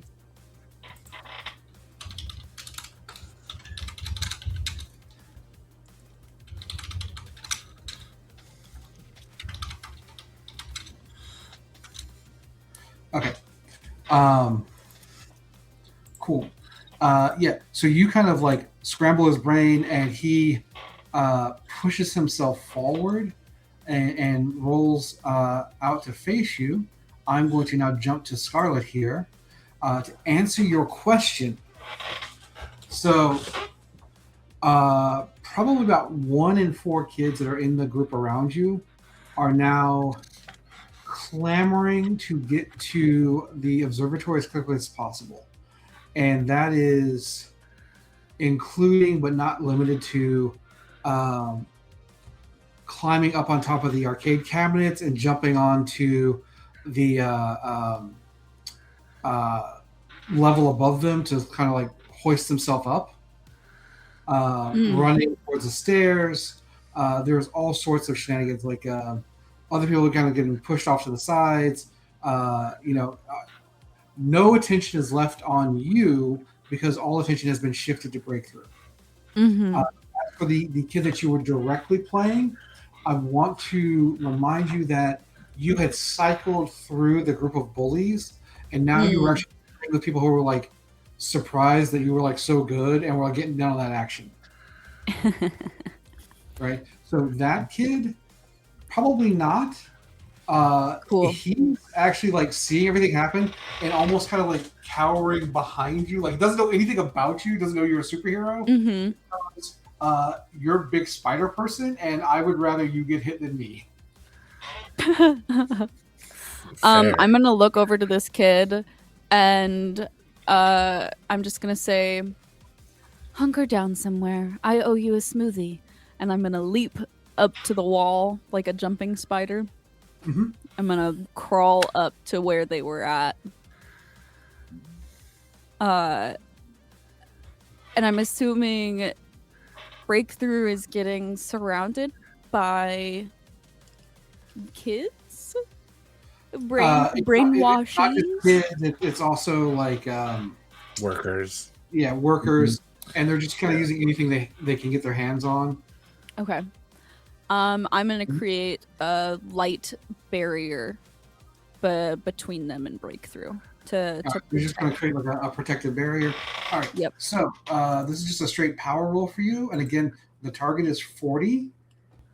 Oh, yeah. So your power roll is going to be your constitution. Wait, no, sorry, your light patch. It's going to be your expression plus your light attuned patch. So base of 26. Yeah. And 3 dice. Which if you want to spend a willpower, you can always double the die results. I think I will do that. Hmm. I think I'm going to spend a willpower to double my die. And Ronin, if you're wondering why I didn't bring this up for your roll, which is about the same, it's because you were rolling a 4 dice, and so on No, that average makes sense. you get that success. Yeah, that's totally reasonable. No worries. So let's see. 26 plus.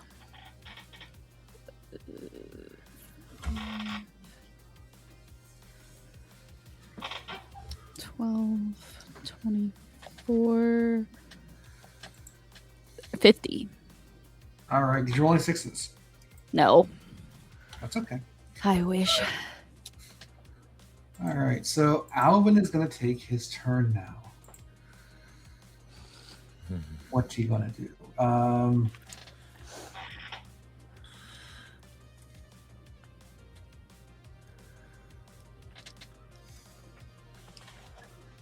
right. He is going to try and just get you to back off and then flee the scene. He will peel off the wig, revealing a neuroelectrical web, and like fling his hand out at you, creating a bolt of electricity. Okay. So we should talk about defenses. I'm going to roll his attack right now. You have a defense, a normal defense, and then you have a set of dice next to it. To use that, you actually have to spend an action. Okay. Otherwise, it's your normal defense as a flat value. Now he rolled a 40 on his attack roll. So that would spending an action, I wouldn't be able to go on my next turn. I wouldn't be able to do an action on my next turn, right? No, you actually get 2 actions in a turn, but we're in a disaster, so it's a little wonky, right? Okay. That's why I didn't bring it up before. Because normally in a disaster, you only get 1 action per turn. Okay. Yeah.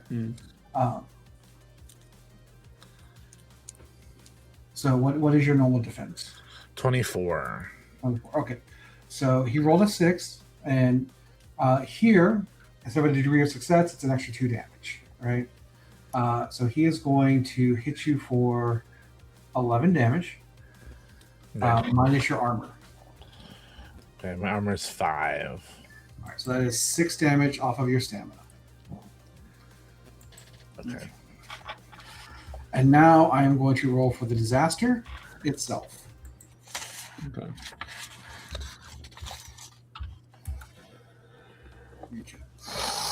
Cool. So between the two of you, you were able to generate 4 successes. The disaster generated a total of 3, so you bring the total down by 1. Okay. But everyone who is engaging with the disaster, and unfortunately this does also include breakthrough, even though you are going after Unity, you are the target of the disaster. Yeah.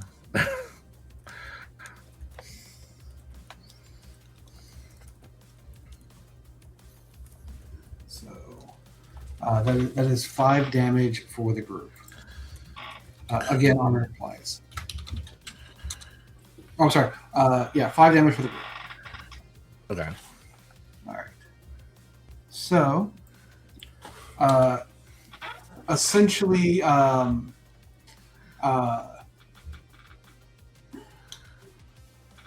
Ronin starts trying to distract and lure people towards him, make himself look like a bigger threat, pulling some of the wait staff off, and you're using your martial arts skills to try and like dissuade them or push them away, and not like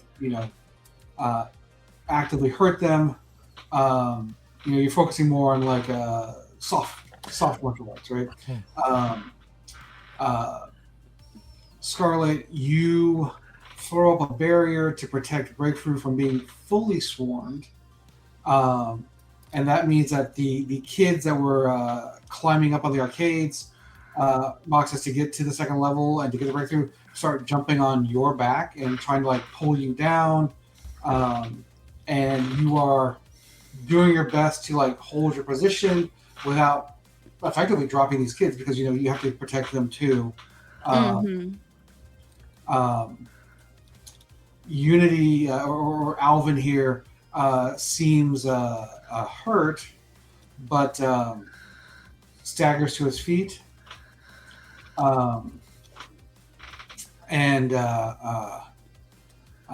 we move into round 2. Anyone can tell me what they want to do if you have a plan for what you would like to do.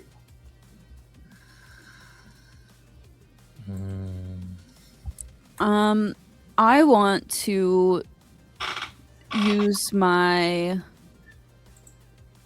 web to apprehend some kids, make sure that they don't harm themselves or others. Makes sense to me.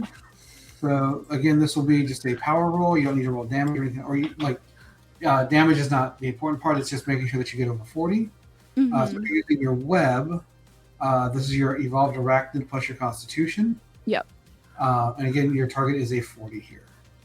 Okay. Is it the secondary Spinderella attack? Because the evolved arachnid, it's just showing half of of the 12. Because offense is secondary. Okay. So it's gonna be 18. And 3 dice, yeah. Unless you can pull in a talent or something to support this.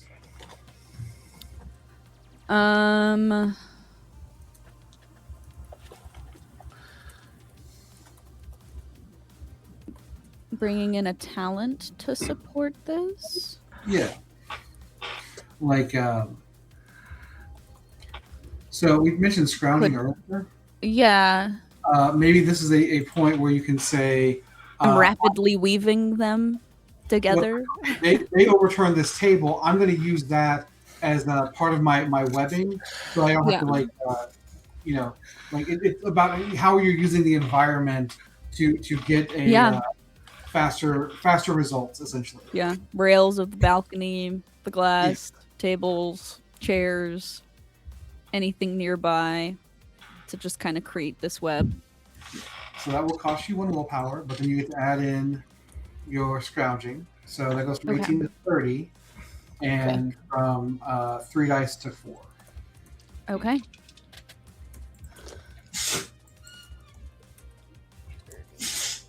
So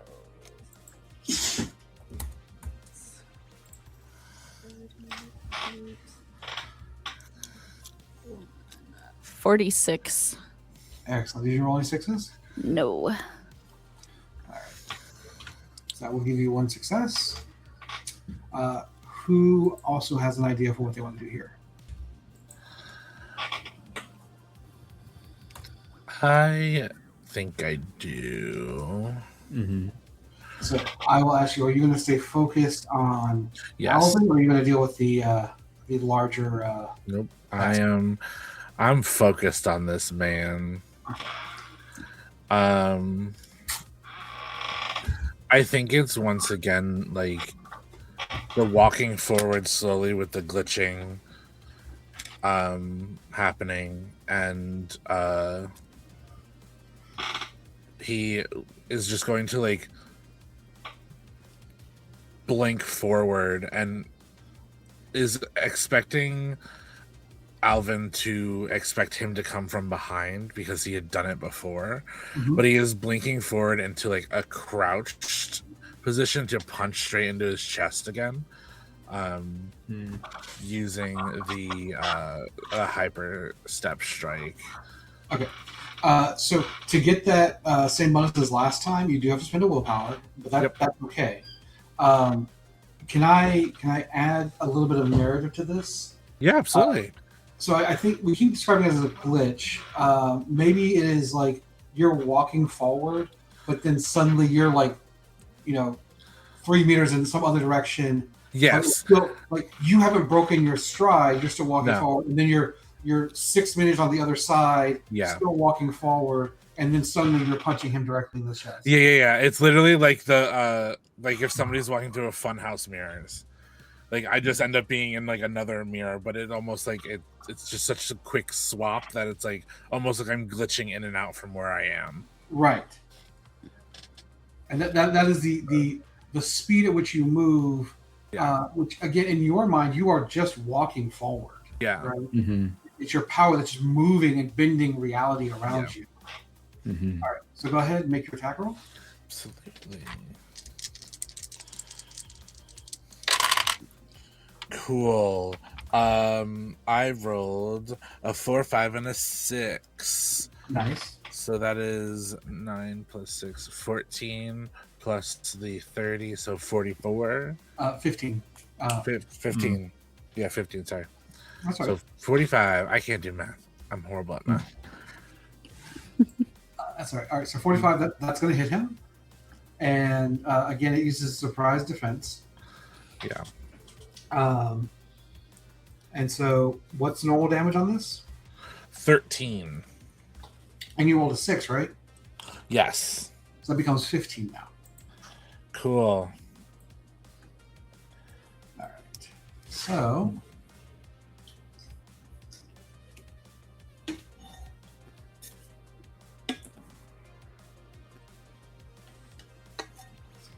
there.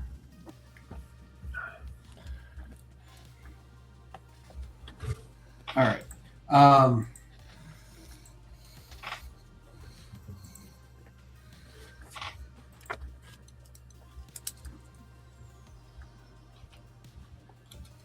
right. So yes, because you're like bypassing his defenses, you are really whittling him down in just a matter of like a few blows here. Mm-hmm. Something that I want to point out is that 0 stamina is not the same thing as 0 hit points. Yeah. 0 stamina means, oh, this is where things get serious. Okay. So when you drop below 0 stamina, you have to roll a check to see if, or you can opt to be knocked out, right? And if you're knocked out, that's kind of the end of it. We assume that unless we are playing in a gritty situation, you're just kind of left alone. Okay. Mm-hmm. But if you want to stay in the fight, you have to make an outlast check. Okay. Mm-hmm. You're making that check against the negative damage that's been inflicted upon you. Yeah. Okay. So I am making an outlast check for Alvin here. Okay. Okay. Mm. I'm a heavy hitter. Whoops. Mm-hmm. Too much. No. Roll it back. No. This is an adult. Full force. Yeah. So now that said, normally if you succeed on the basic level, you take an injury. Like I said, negative stamina means things get serious. You start taking injuries, unless you get a degree of success. Right? He got a degree of success. He has not taken an injury. He is still in this fight.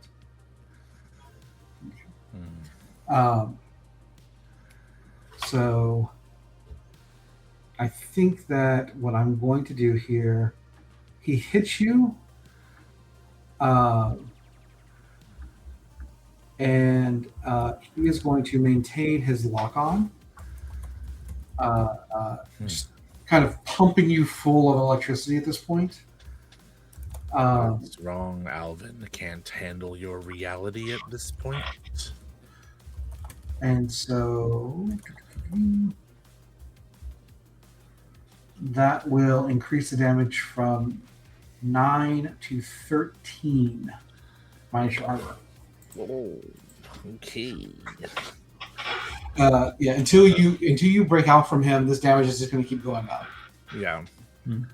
This is just like us tit for tat at this point. Like, it's like, I hurt you, you hurt me, which is fine. So that's the die with my normal defense again.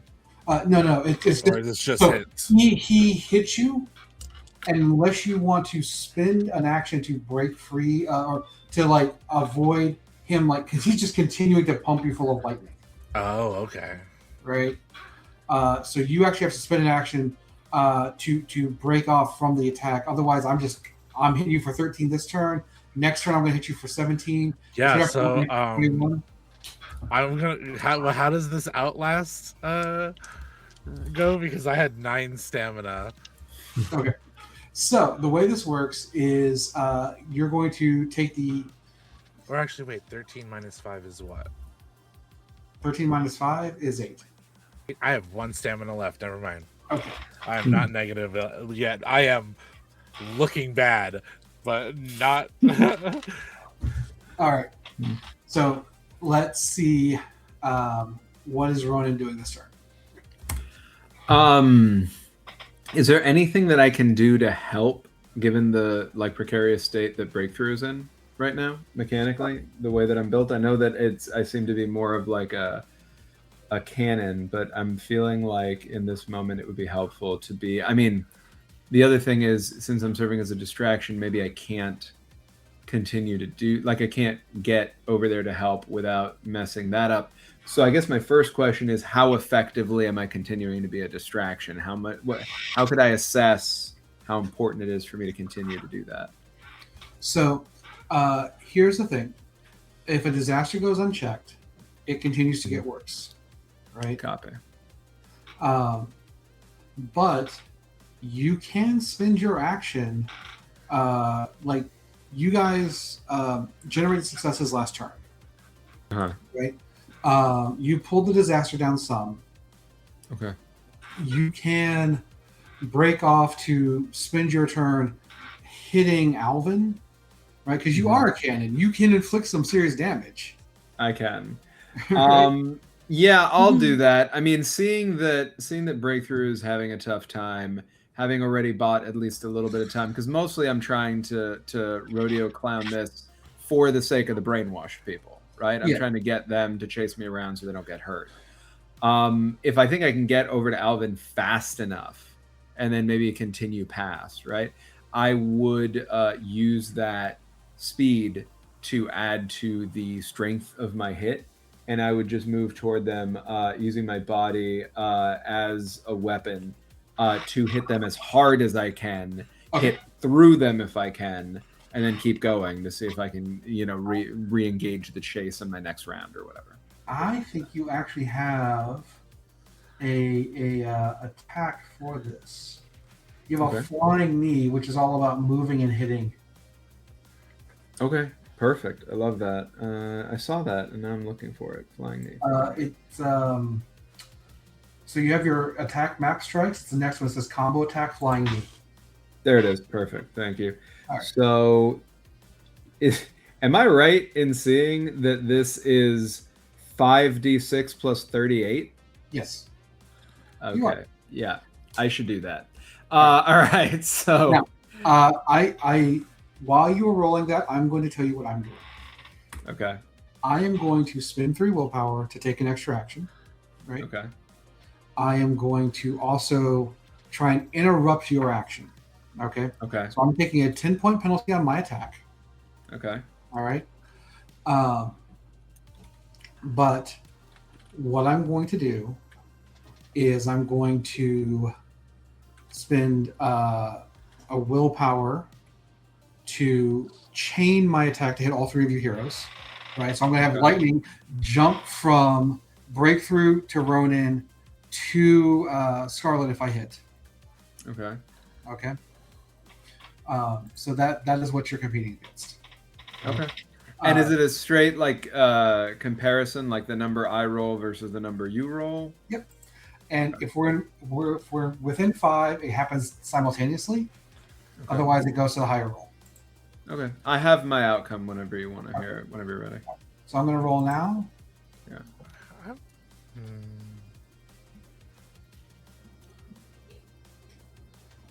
And do I have any shenanigans I can throw in on this? Probably not.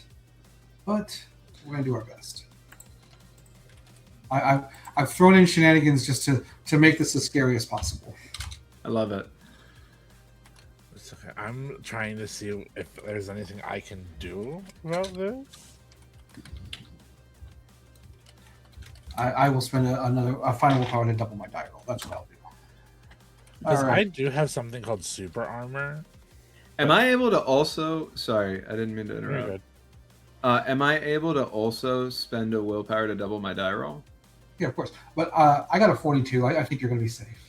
Oh, I'm all good. I don't know. I'll do it if I can get more against this clock. I rolled a 58, and one of my d6s was a 6. Yeah. Ooh. So straight attack, you're just adding damage at this point. You don't need to double your dice. Okay, copy. Fair enough. Okay, cool. All right. So how much damage does that do? That is a good question. Let me read it here. That does... it says /10 under damage, and then it says NOC 5. Not sure what that means. Yeah. So it's movement and then damage, right? So the movement does not inflict any damage. That's the first part of the combo. The second part does 10 damage. Okay, copy. Understood. Cool. And did you roll any 6s? Yes, I rolled 1 6. All right. So that's an extra 2 damage. So that brings it up to 12. Okay.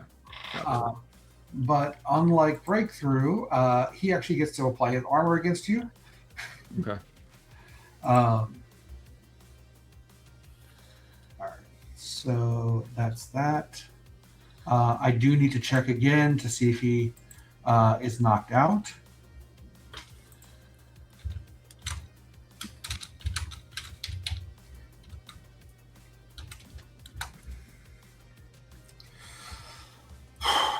No, but you're making me burn through my willpower. Okay, so he is very clearly injured, and I think the way this looks is like he kind of channels more lightning towards Breakthrough, and you see it just arc wildly as he gets hit. All right, now I'm going to roll for the disaster to see how the disaster matures. All right, so I got a 6 this time, so that will that means that you guys only had one. Let me double check. You got 1 success this turn. I got 3. Everyone takes 7 damage because I rolled a 6. I am now negative stamina. Okay, so here's how an outlast roll works.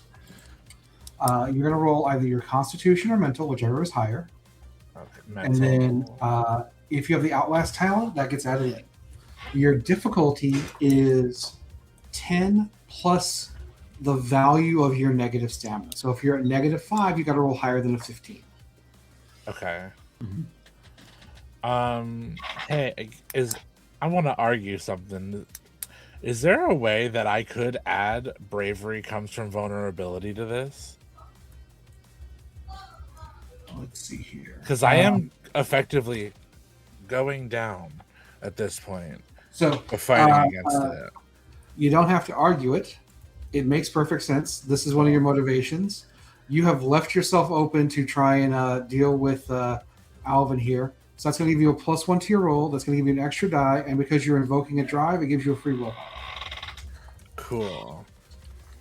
So that is 3 die am I rolling? If you don't have Outlast, yeah, that's going to be 3 dice. Okay. And remember, you can spend a die to double your dice or dice value. I'm gonna spend a willpower to double my dice value because comes in easy come, easy go. Just because my dice have been rolling hot, and I know that when I go down and I have to do stay alive rolls, that's where they fuck me. They did not. I rolled 2 5s and a 3. Okay. Plus my mental, which is an 18, plus the 1. So 19 plus 13 is 32. 32. Yep. And what was your difficulty? Because what was your negative stamina? I was at, because we took 6 damage. I was at -5. Okay, so that means your difficulty was 15. That means you got a degree of success. You have not taken an injury, and you remain conscious. Cool. Going to have to do harder than that to take me down. All right. So we are going to move into the next turn here. We ended that one with Ronin. So why don't we start with either Scarlet or Breakthrough? Scarlet can go first. Okay. How has my damage control been going? Does it seem to help the overall situation? So when it was you and Ronin together, you were managing it and putting out the fire essentially, right? Once Ronin pivoted over to helping out Breakthrough because it looked like Alvin was doing very bad things there, things kind of got worse, right? So people are getting knocked over, potentially trampled in the scramble to get to the three of you, and it's now been established like all three of you are threats. Yeah.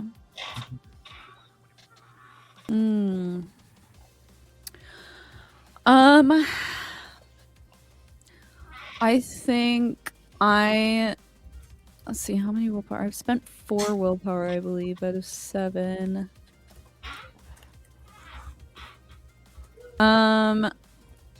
So here's what I'm wanting to do. Okay. I'm wanting to do a tricky construct roll. Okay. In order to create webs of light to grasp multiple people within the mob and basically just hang them from the ceiling away from the space that's going on now. I'm assuming I would need to spend at least 2 willpower in order to do that. No, because you get to use your tricky once per session for free. Okay. And because this is a disaster scene, you don't have to spend extra for like radius or something. I had to spend it because I was making an attack against you. I wasn't interacting with the disaster. Okay. Sounds good. Yeah, so I'm wanting to use my light patch to basically create multiple webs of light in the shape of weird arachnid hands and just grab people and pull them out of the fray. Little spinning them up all Shalom style. Yeah. All right. So go ahead and make that roll. Okay. I believe base is 38. So expression, light, patch, and art. Yeah, I think that's on the character. 38 and 3 dice.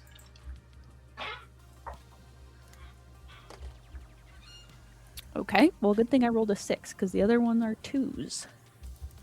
All right. So 8, 46. With a 6. And with a 6. All right, so that is 2 successes.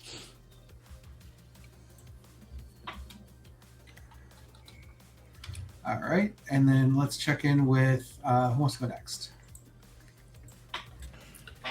How you feeling, Breakthrough? Yeah, go ahead. I'll go next. I think at this point, the breathing is heavy. I'm like not standing up as straight as I was before. But I think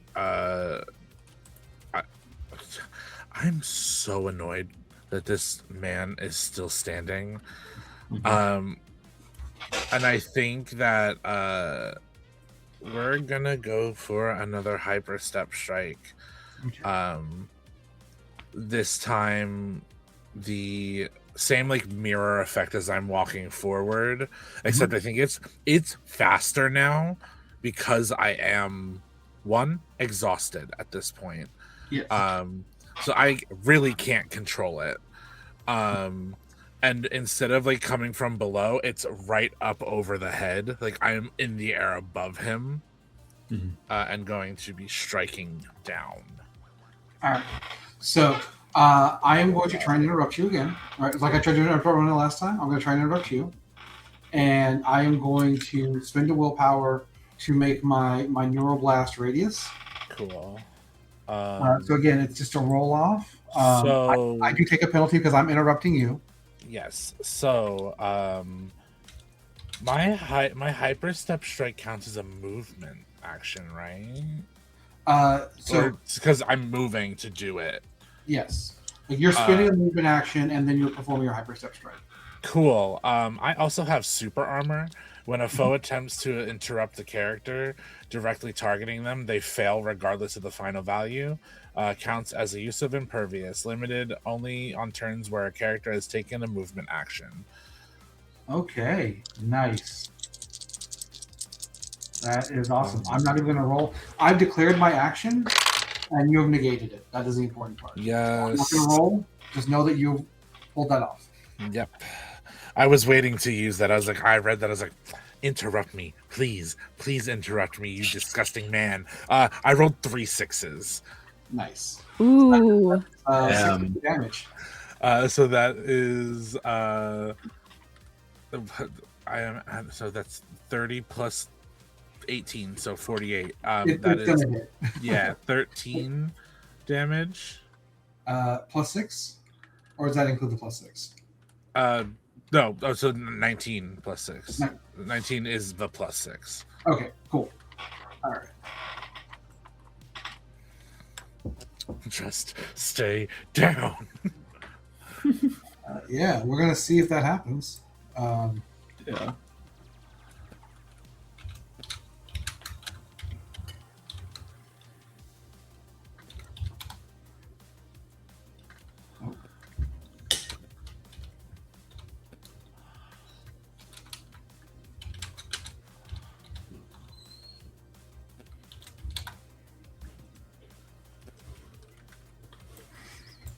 I'm getting the butterfingers here.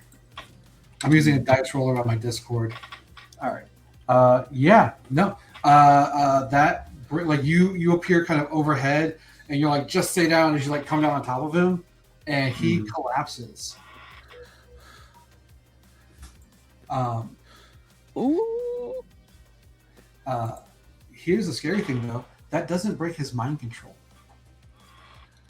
So Ronin, with Alvin down, what do you do? If it doesn't break his mind control, I think Ronin is concerned about why it's not breaking his mind control, and wants to know more before deciding what to do. I don't know in the action economy if that eats up the whole turn, but basically wants to understand, do I just hit this downed person harder in order to break the mind control, or is there something else we're not paying attention to that we need to be doing? Here's what I would say. He's unconscious, right? Copy. And so the implication of that alone is that he does not have to be conscious for the people that he's controlled previously to enact out whatever commands he's implanted. Copy. Okay. But he needs to be alive. So that's not clear at all, right? Like if he were to be dead, his commands could still be going off because he's unconscious and it's still happening. Right. So then something else needs to be doing this. So then my question is, what sort of options do I have from a mechanics perspective, or even at the level of story, what do I see or what might I be able to perceive that would help me understand if it's not coming from his conscious mind, where is it coming from? So I think that with the information that you have right now, and the abilities that the three of you have to throw at the problem, I don't think you can address that specifically, right? You're going to have to deal with mitigating the commands first, right? Which, like, restraining the mob is probably the best bet. Restraining the mob. Okay. Right. So, like, Scarlet has been creating netting or webs and, like, light-based webbing to lock them down. You can repurpose furniture and pin people down. You have a tools boon that you can invoke for improvised weapons. So if you wanted rope, like literally you could start, hog tying people. Yeah, I'll do that. I will use my tools boon to run around tying up as many people as possible in an area that Scarlet could potentially reinforce if needed. So like if they start to get out of the... I just want to make it easier to keep them in one place. So I'm going to try to tie up as many of them as I can and put them in the same part of the building if I can, so that they can be cordoned off further if the need arises. I don't know what else they might be able to do. Sure. So you're just going to roll your map strikes. Don't worry about damage. You're just using that as the base. So it's 31 plus 3d6. 31 plus 3d6. Okay, copy that. 3d6. 31. Okay, that's a flat 40 with 1 6. Excellent. So that gives you 2. Ooh. Yeah. All right.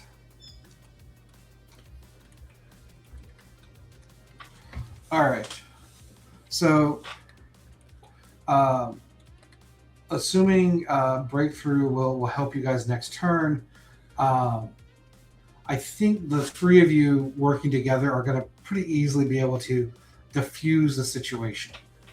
Okay. Yeah. As the dust settles,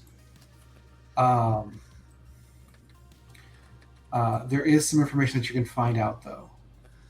Mm-hmm.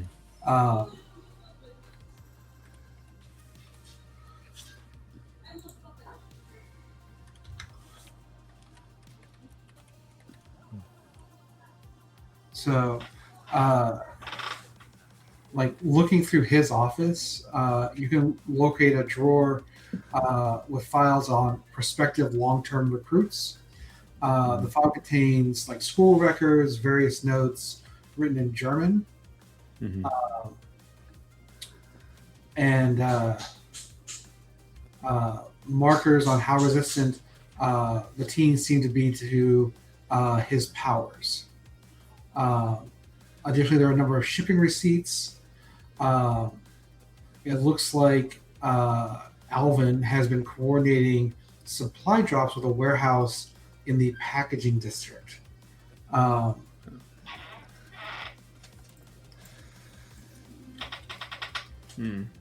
Interesting. So there's a trail to go off of here. And what I think will happen is as do you like contact the police or like how do you want to help to resolve the aftermath of Happy Hollows? Or not Happy, sorry, there's actually a park near me called Happy Hollows. This is Happy World. Happy World.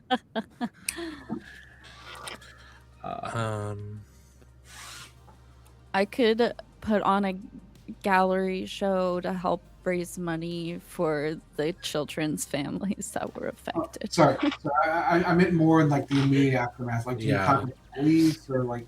Oh, Get out of here. she's immediately thinking about fundraising. That's funny. I Like, we don't need the right? police. Yeah, I think I'm gonna. This is gonna be fun. I'm gonna say that it is up to Scarlet and Ronin because after finding the information in the office, I think Breakthrough collapses. Okay.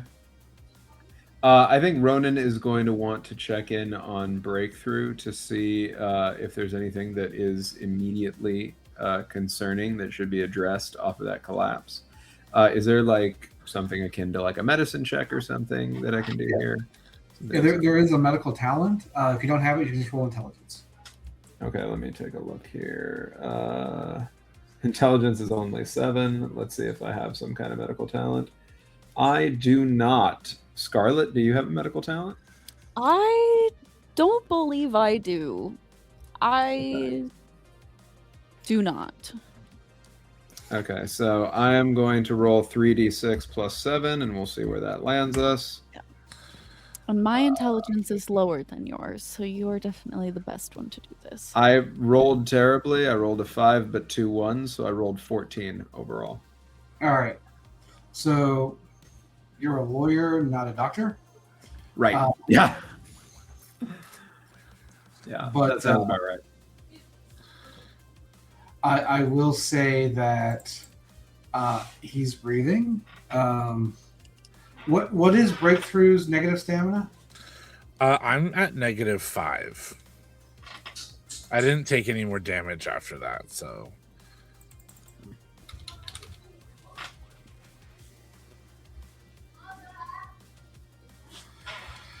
Yeah, so He will probably wake up.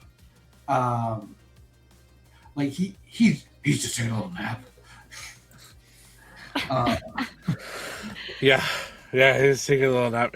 He's unconscious. That's just what it is. He overdid it. Adrenaline drop happened. He's definitely got some bumps and bruises. It'll take some time to recover. Yeah. Mm-hmm. A little fried. I'm a little toasty. Yeah. From the electricity. Yeah. It was a shocking revelation for all there. Yeah. Heyo. I like that. I'm hoping that breakthrough is all right. I'm going to start taking the children off of the ceiling. That's a good idea. The other I forgot about that. other employees all wrapped up.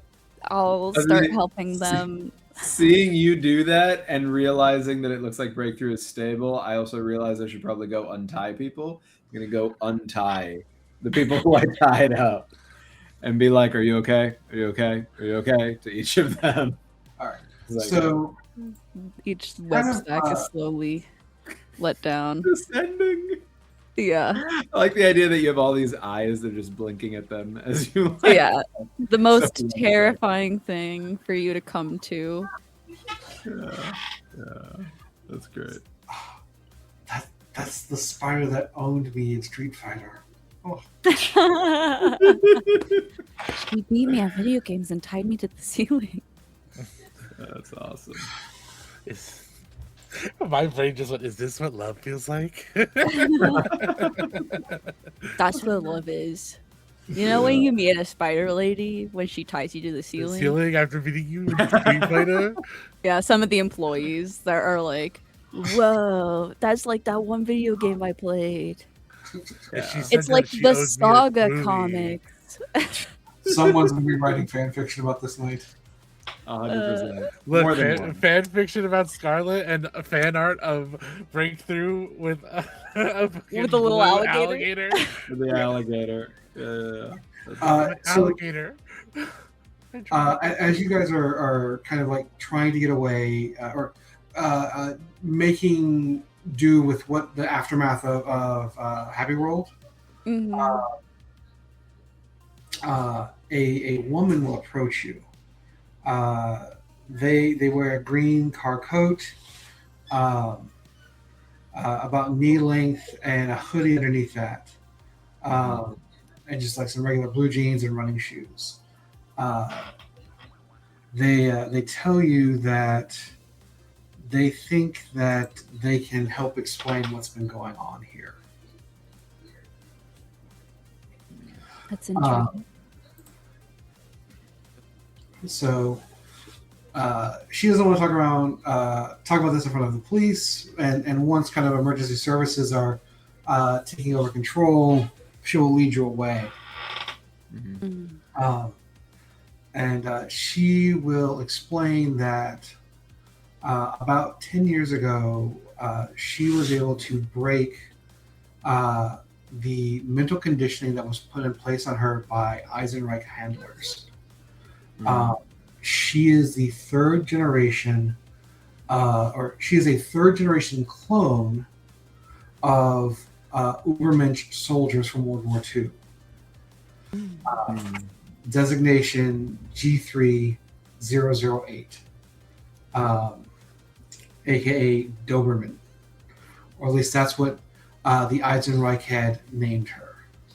Does that ring any bells to me? Since I've been around a minute, having decent history. So this is like World War II stuff. However, it rings immediate bells to Ronin. So you remember the corrupt police that you busted a few weeks ago? Yes.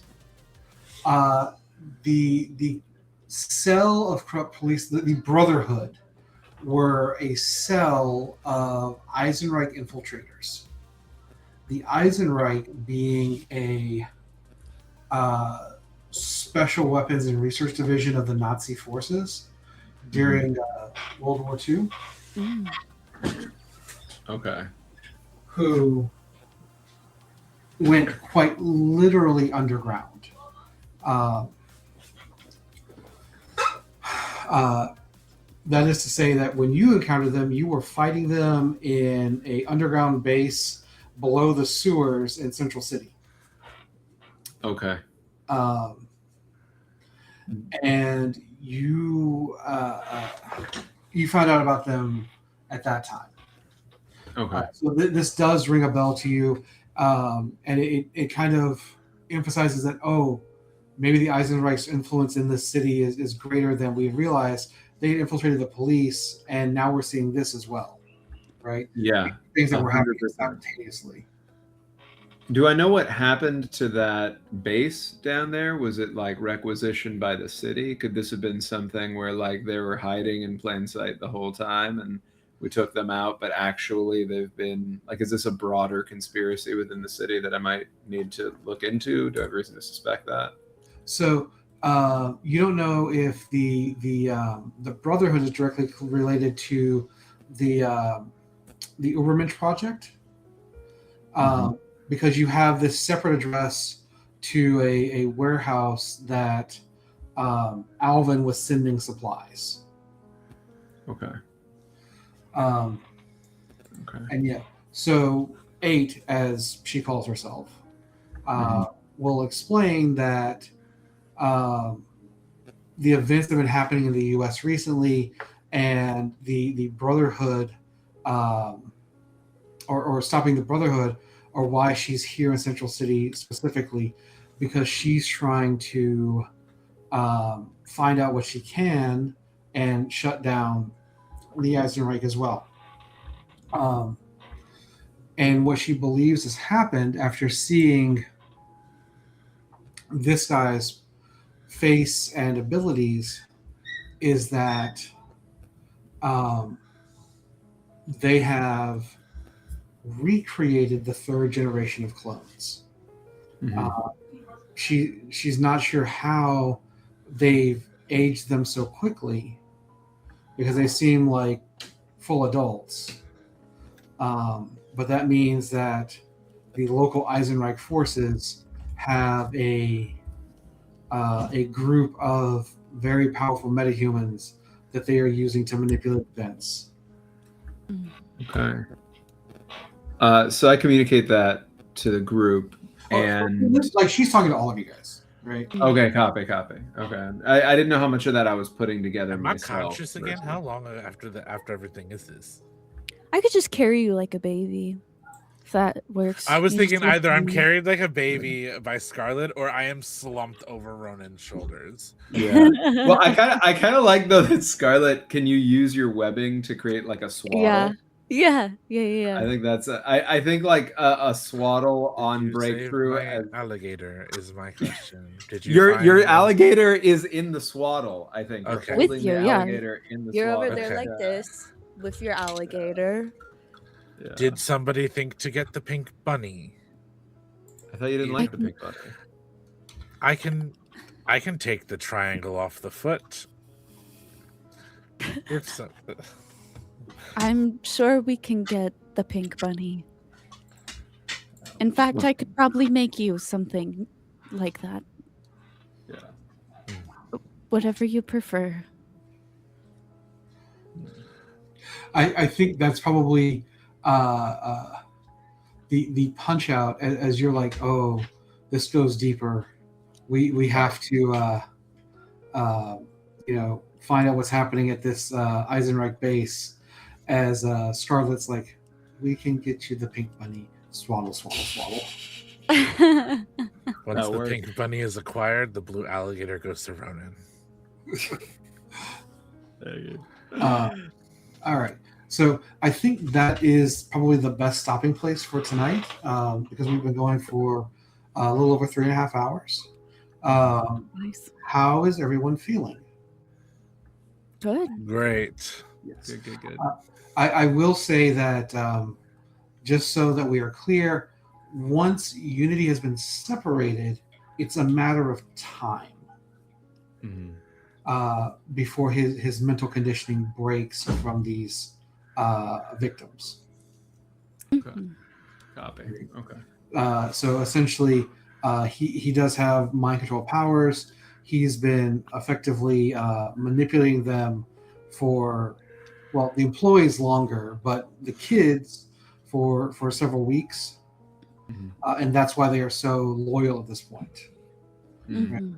But with Unity disabled and unable to continue to reinvigorate his victims, the conditioning will wear off.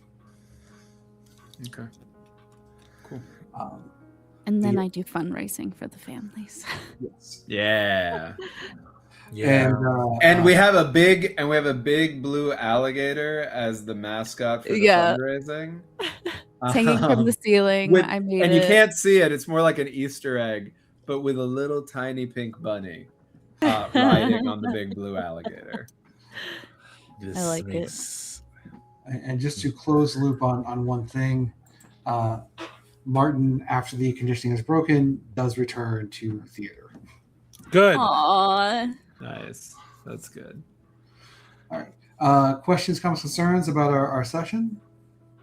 All good. Thank you. Good. Thank you. I'm good for some closing statements. Yeah. So if you've enjoyed tonight's or today's game, please click on the QR code to support Doctors Without Borders. We hope you've enjoyed things. If you enjoyed the game, you can pick this up for free. Whatever you wanted to donate to donate for the game, donate to Doctors Without Borders instead. Right. Again, I hope everyone's had a great time, and I will let everyone sign out. I know the Tiltify link is going to be active while this VOD is up. It's going to be up for the rest of May. So if you are listening to this post-stream, you can use the QR code on the screen, or you can go down into the description and go to that Tiltify link to participate in our campaign. It's for Palestine for Doctors Without Borders, so we could get additional help out there. You should be able to find me. It's on DICEBERG Ahead. I'm here all the time. Cool. You want to go next, Derryk? You want me to go next? All right. Hi, everybody. Danny, he, him, Danny R. Mendoza in all of the internet places. If you just put Danny R. Mendoza into any search bar anywhere, you'll probably find me. But Blue Sky's good to look for my TTRPG stuff. I'm in way too many things to talk about all of them right now because it will take another 3.5 hours. So the main things I want to point out is that tomorrow there's a game of Misspent Youth on Manyface Plays and Queers and Spears, which is Derryk's channel, where we are going to be raising money for Doctors Without Borders with a focus on Palestinian aid. That is at 3 p.m. Eastern tomorrow. Which that is the day I'm saying tomorrow versus the day that we're doing this. So that is Sunday, May 3rd. We're also doing part 2 of our Rebel Scum game on the same channels. Part 1 was yesterday on the 1st. Part 2 is on May the 4th. May the 4th be with you. That is going to be us live by 8 p.m. Eastern on Monday.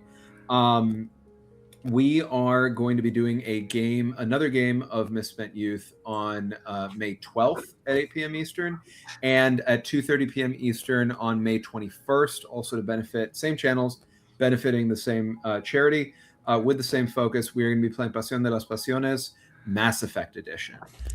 Separate from that, still raising money for the same charity with the same focus, but over at Streaming Rainbow, where I'm a member of the staff, we are going to be playing level 20 D&D on May 16th at 8 p.m. Eastern.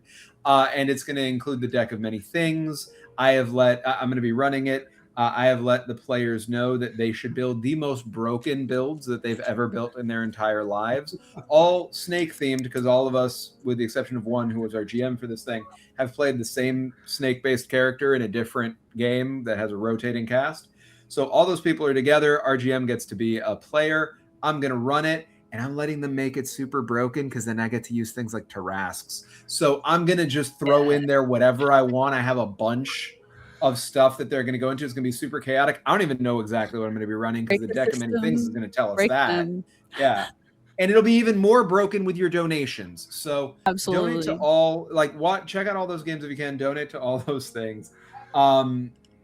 we're going to have, as a follow-up, we have a bunch of stuff coming up for Pride, raising money for different organizations there. There's a show on Pantsless Tables, one of the channels I work with a lot, called The Way We Were, which is a Walking Dead show that already yesterday, this past Friday, had its first episode. And the reason I'm mentioning that in a charity context is because we're already raising money for Pride. Yep, that's right. You don't have to wait till June. So we're raising money for the Trevor Project over there. As of yesterday, we're going to be doing that through June, and I believe spilling into July. More things are going to be announced. I've got a bunch of stuff. We're still picking the charity at Streaming Rainbow, but a bunch of stuff for Pride, mostly pre-recorded over there, although we have some lives that I'm not in, but you should definitely check out on Fridays. And then I think one Saturday is the one that I mentioned that I am going to be running, the 16th.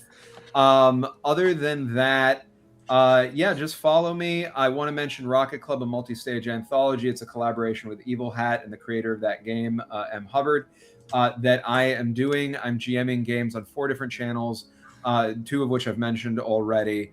The other 2 are Pocket Dragon Pub and Nerds with Dice. So that's going to be with Pantsless Tables and Streaming Rainbow. We're doing full games, campaigns in most cases. One is a one-shot of Rocket Club while it's in open play testing through the end of May 2026. So if you want to check it out for free, you can get a 172-page PDF for free with a bunch of supporting materials just by going to evilhat.com/rocket-club. That's evilhat.com/rocket-club. Sign up. All that we ask is give your feedback. If you do that, it's going to help make an already great game better. There's a million more things. Just follow my social. There really is a million more things. Danny will be linked in the description. Danny somehow in 4 different The goblins places. come at the end of the... Yes. So that leaves me. Hold on to your horses, people. I'm from Jersey. I talk very fast. Give me a second. I'm Derryk. I use they, ze, and he pronouns. I have been your breakthrough or Victor Kine.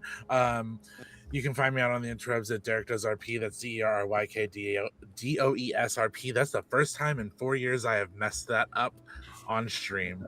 Goblins. It's okay. It's the goblins. Yeah. You can find me there or under the guise of Queers and Spears, where I pick up rocks and throw them at my players to see what they do about it. You can also find me at 5 out of the 7 tables that Danny just mentioned, because I'm insane. Also everywhere. Literally also everywhere.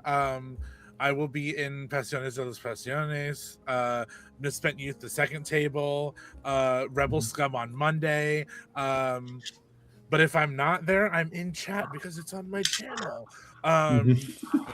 So like I'll be there anyway, just might not be playing.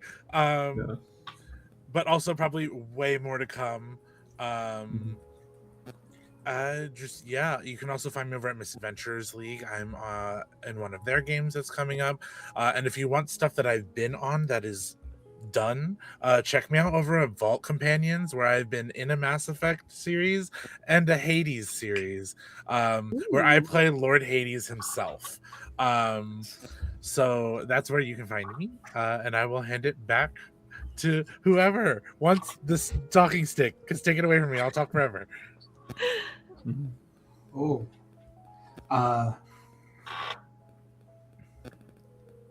Is there anything else we want to add? I don't think so. The links are in the description. I hope everybody has a good night. Thank you, everyone. Thanks so much, everybody. Have a good night. Thank you. Have a good If night. anyone can stick around for just a minute after we sign out, I appreciate it. Yeah.